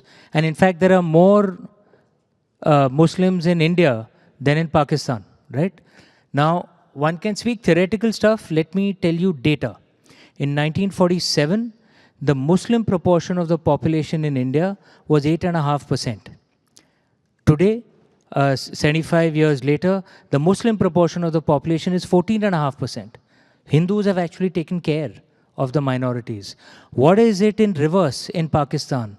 The minority proportion in Pakistan at independence, 1947, which was largely Hindus, but also included Christians and Sikhs, was around 8.5%. Today it is 2%. That's what a genocide and ethnic cleansing is. East Pakistan, which was Bangladesh, at 1947, minorities, again largely Hindus, and most of them backward caste Hindus, okay, were around 30%. 1971, when Bangladesh became independent from Pakistan, 22%. Today, 8.5%. That's what an ethnic cleansing and genocide is. That was done to Hindus, Christians, Sikhs, Parsis, Jains in Pakistan. In India, the proportion has gone up. You know, the most fundamental right that a minority needs. All other rights are theoretical if you don't have the right to live. Yeah, that's what has actually happened in Pakistan. This thing that Hindus have not treated is not true at all. Data, I'm not saying India is perfect, okay? But in our region, it's the only place where the minority proportions have gone up. India and Nepal, the only 2 countries where minority proportions of populations have gone up in the last 80 years. What's common between India and Nepal? Yeah? But all other countries, minorities have been wiped out. Thank you so much, Amish. Perhaps, Thomas, you can respond to that question of Akshay regarding the education system here in the Netherlands. Well, what I would say is that this is why it's good to have all these voices approaching journalists and journalists hearing these kind of stories. I mean, we had a Nieuwsuur had last week or had an item about books for Muslim from Islamic schools, which were quite also alarming. What they were taught in some of the schools. And I think it's important that if you experience these kind of misinformation or put in a wrong way, then it's necessary that there's, and this was my point also about local journalism, that a journalist is approachable for these kind of stories, because it's important. And that's one thing that I came to my mind after we had the discussion about that. I think that local journalism isn't something that is less important, or than national. The national journalism. All journalism starts local. So this means if there's a voice somewhere, then it is important, and it will be heard also on a national level. Thank you so much. So we have our first female guest here. Please, a round of applause for her. Alsjeblieft. Thank you very much. A question for Thomas again. You talk about us to be visible, but isn't it journalism and the journalistic point of view to do the research to find us? And then my question is, are we interesting enough? And then a second question for Rabin. You talked about 200,000 Hindoes in the Netherlands. Are you talking about the Surinamese Hindoes, or the Hindoes all around from India and other countries, China or Russia? Because we have a lot of Russian Hindoes too in the Netherlands. That's were my two questions. Thank you so much. So you can answer this question, but we have 5 minutes for this session. And I really like to have a journalist as well who can ask a question. So first we answer these two questions, and then we have, there's a female journalist who has a question. So. It depends how you see yourself. Do you see yourself as a group? And at the same time, because you say, are we visible? Are we interesting enough? Yeah, of course. I think, yeah. Yeah, but then journalists do research when there's something wrong, or when they feel that there's something problematic, and being seen is something that is more in a sort of direct contact. And so I'm not sure if I get the idea of what you would like to achieve. You ask us to be visible, that we have to be more visible, but is it not the other way around? So basically, we can only be visible if the journalists start talking about us. That makes us visible. No, but I'm perhaps a journalist can answer the question, because I think it's a difficult one. Ik werk enige tijd in de media en deze vraag is wel interessant. Want kijk, je kan natuurlijk, ik denk dat elk verhaal is interessant. Hoe dan ook. Maakt niet uit wat voor verhaal je bent interessant. Maar het is denk ik wel belangrijk wat Thomas ook zegt. Kijk, ik werk al 15 jaar in de media. Ik werk voor heel veel journalistieke titels. Zoals Buitenhof. Buitenhof, dankjewel. bij de VPRO werk ik. Maar wat echt wel lastig is om gelijkgestemden te vinden. Dus mensen die op mij lijken, vind ik niet daar. Dus kijk, en ik ben ook een hindoe en ik ben een trotse hindoe ook. Kijk, en ik geloof ook ik ben een karmawadi, zoals mensen dat noemen. Dat zullen mensen vast wel herkennen. En de kern van karmawadi is, I'm sorry, I'm talking in Dutch. But I'm talking about, I believe in karmawadic values, which means that you should do something. And I think that we as a community, and I struggle with we as a community, because I don't think that we are a community, because we have different kind of communities. But I think that we should do something about that. So go to school, go to journalists, find your story, tell your story, and then there's always somebody who wants to hear it. So that's really important. And also something that what was also discussed here about facts. It's really difficult to state something like a fact, because there are so many points of views, and we have a different point of view. And I just told you, I believe in Karmavadi, but you also have people who don't support that point of view in our Hindu community. So it's so plural that you cannot. I find it difficult that it's like that. So that's what I want to. Sorry. Thank you so much, Shakti. So now we head towards that question because we have... Devi, je wilt het in het Nederlands doen, hè? Ik ga het dan vertalen voor Amish. Ja.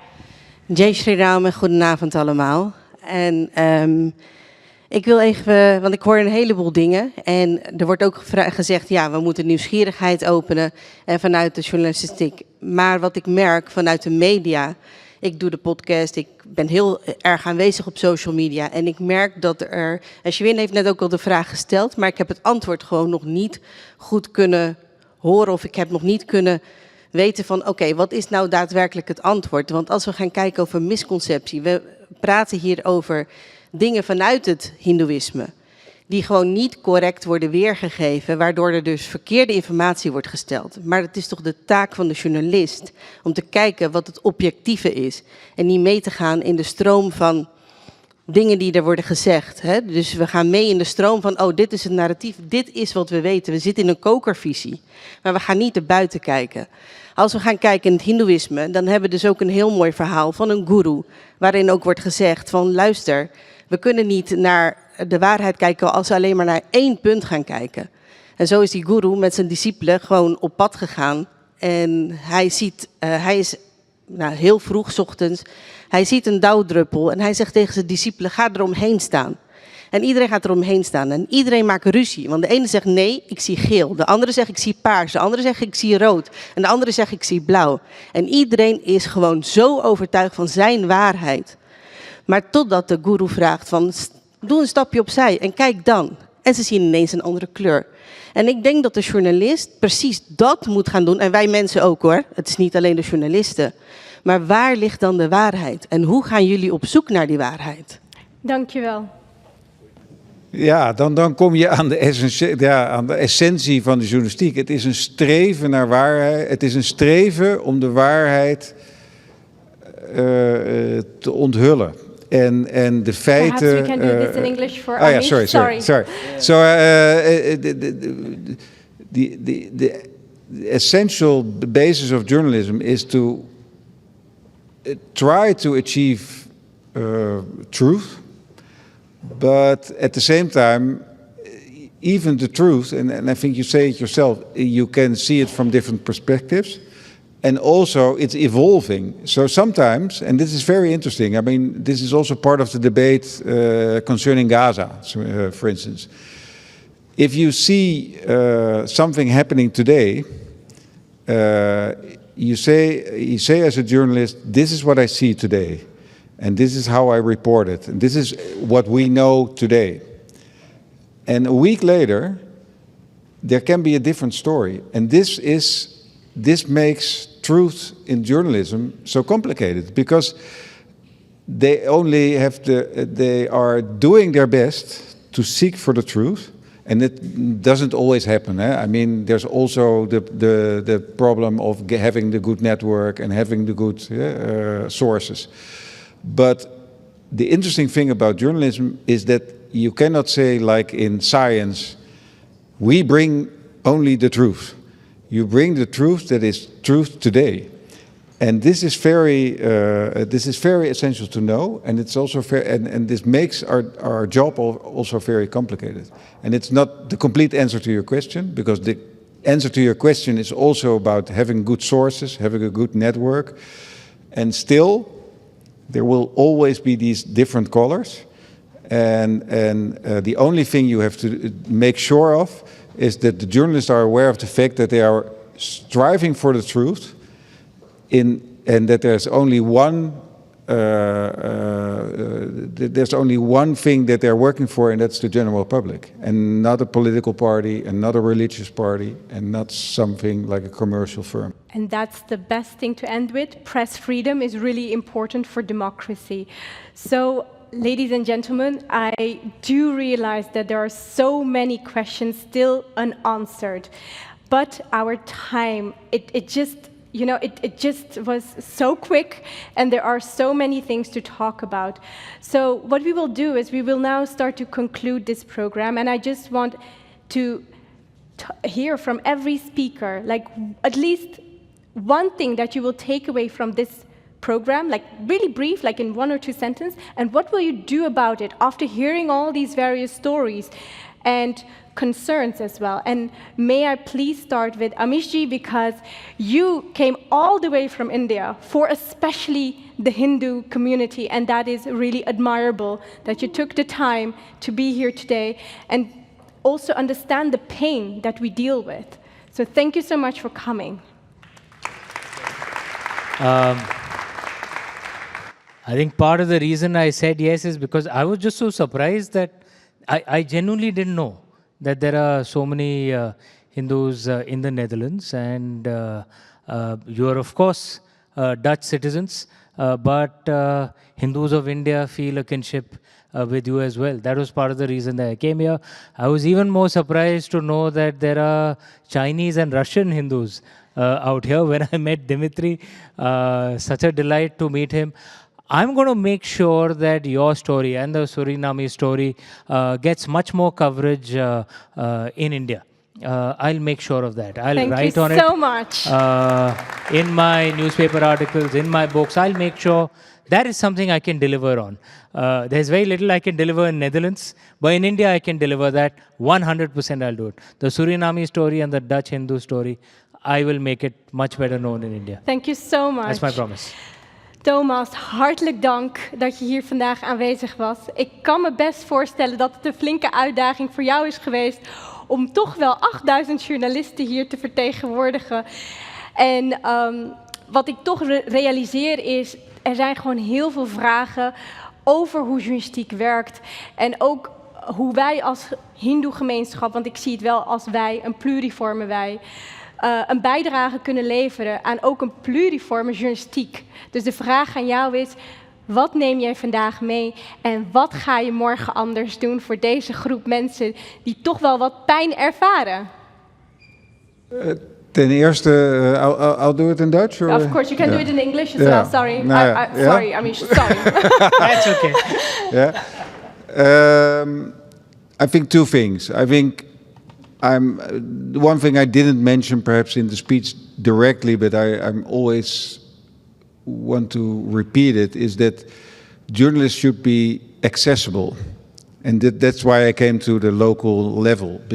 And even at the local level, they should be more accessible. If you want to try to reach an editor, a journalist, it's quite difficult.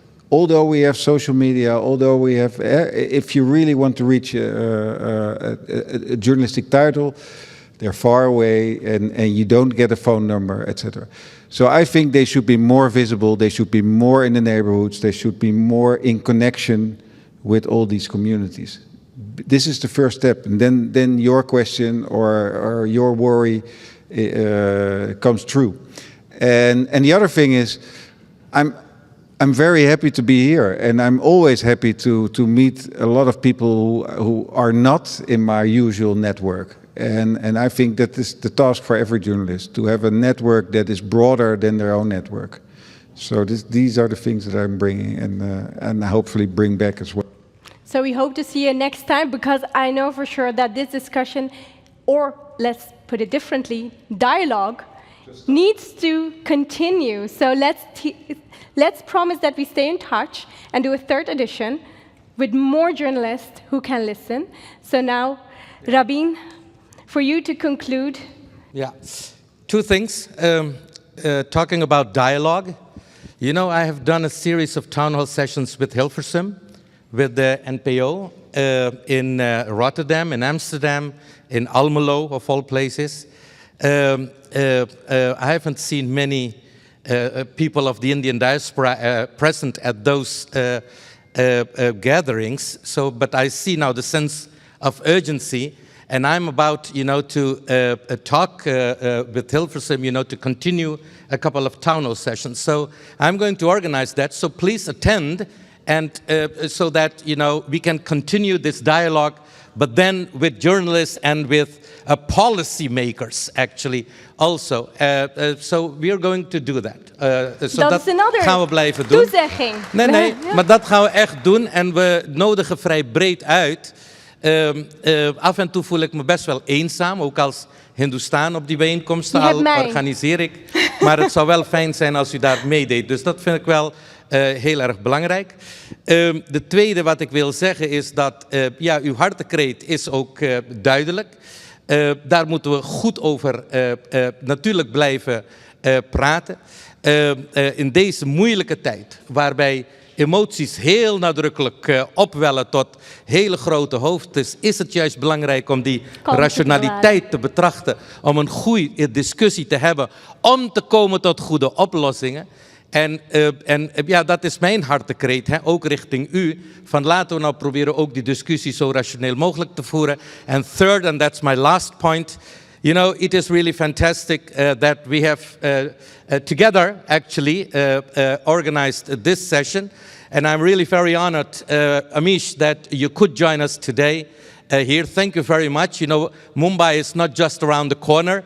Amsterdam is, in that sense, and The Hague, but Mumbai is not just around the corner. So that's why I really appreciate, you know, that you said yes when Maheshwari reached out, you know, to have you here in this conversation, in this debate. And as a token of small appreciation from my side, I have brought something for you. It is breakable, so be very careful. And it is typical something Dutch. So it's a Dutchy thing. We call it Delft Blue. And I hope it will find a beautiful place in your living room. Thank you very much. Thank you. Vervolgens is het toch ook tijd om jullie te bedanken. Want zonder jullie hadden wij deze avond niet kunnen organiseren. Without you, this evening would not have been possible if you wouldn't come out on a Thursday evening, a busy evening. I know many of you work, came here all the way to Rotterdam, my hometown, to be here tonight and to have this valuable discussion with all our speakers. And also you spoke with each other. So my humble request is, the journalists who are here, start getting their numbers. Do that right now so you can connect with them, you can speak to them, and you can bring your point of views to them. If they will do something with the story or not, that's irrelevant. But at least they will know that we are here, and one journalist, at least, because that's how I met Shakti and we have been friends for many years. That's how we connected. It's all about persistence, constantly pushing your own narrative. So with this, I would like to say one other thing. We have a very special music group. So DesiYUP is all about connecting. That's how we started off in the first place. And there's one thing, one medicine that connects us all, and that is music. And this piece that Shivani, Vinayak, and of course our rock star Chris Malu will perform is a poem that Kabir Sahib has written. It's called Moko Kahan, and it's apt for this situation that we are in today. So go ahead, Shivani, take it away. She is from Rotterdam, she is our own talent, so all the journalists over here, take her number. She's amazing. Thanks so much.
मोको कहाँ ढूंढे रे बंदे, मैं तो तेरे पास में।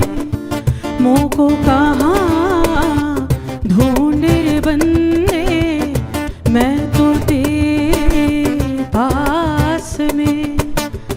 ना तीरथ में ना मूरत में, ना मंदिर में ना मस्जिद में, मैं तो तेरे पास रे।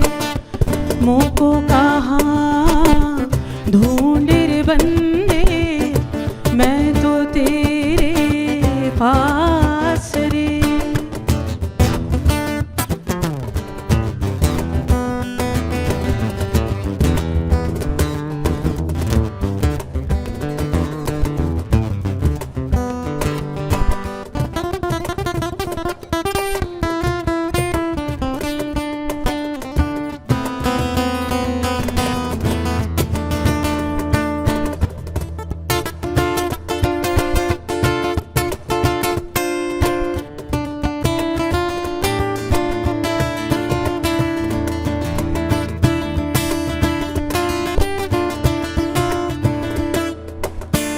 खोजो होवे तुरत मिल जाऊं, खोजो होवे तुरत मिल जाऊं, एक पल की तलाश में।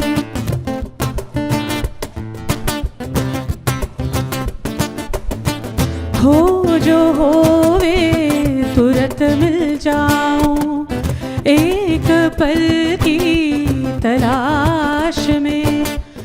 कहत कबीरा सुनो भाई साधो, कहत कबीरा सुनो भाई साधो, मैं तो हूँ विश्वास में। मोको कहाँ ढूंढे रे बंदे, मैं तो तेरे पास में।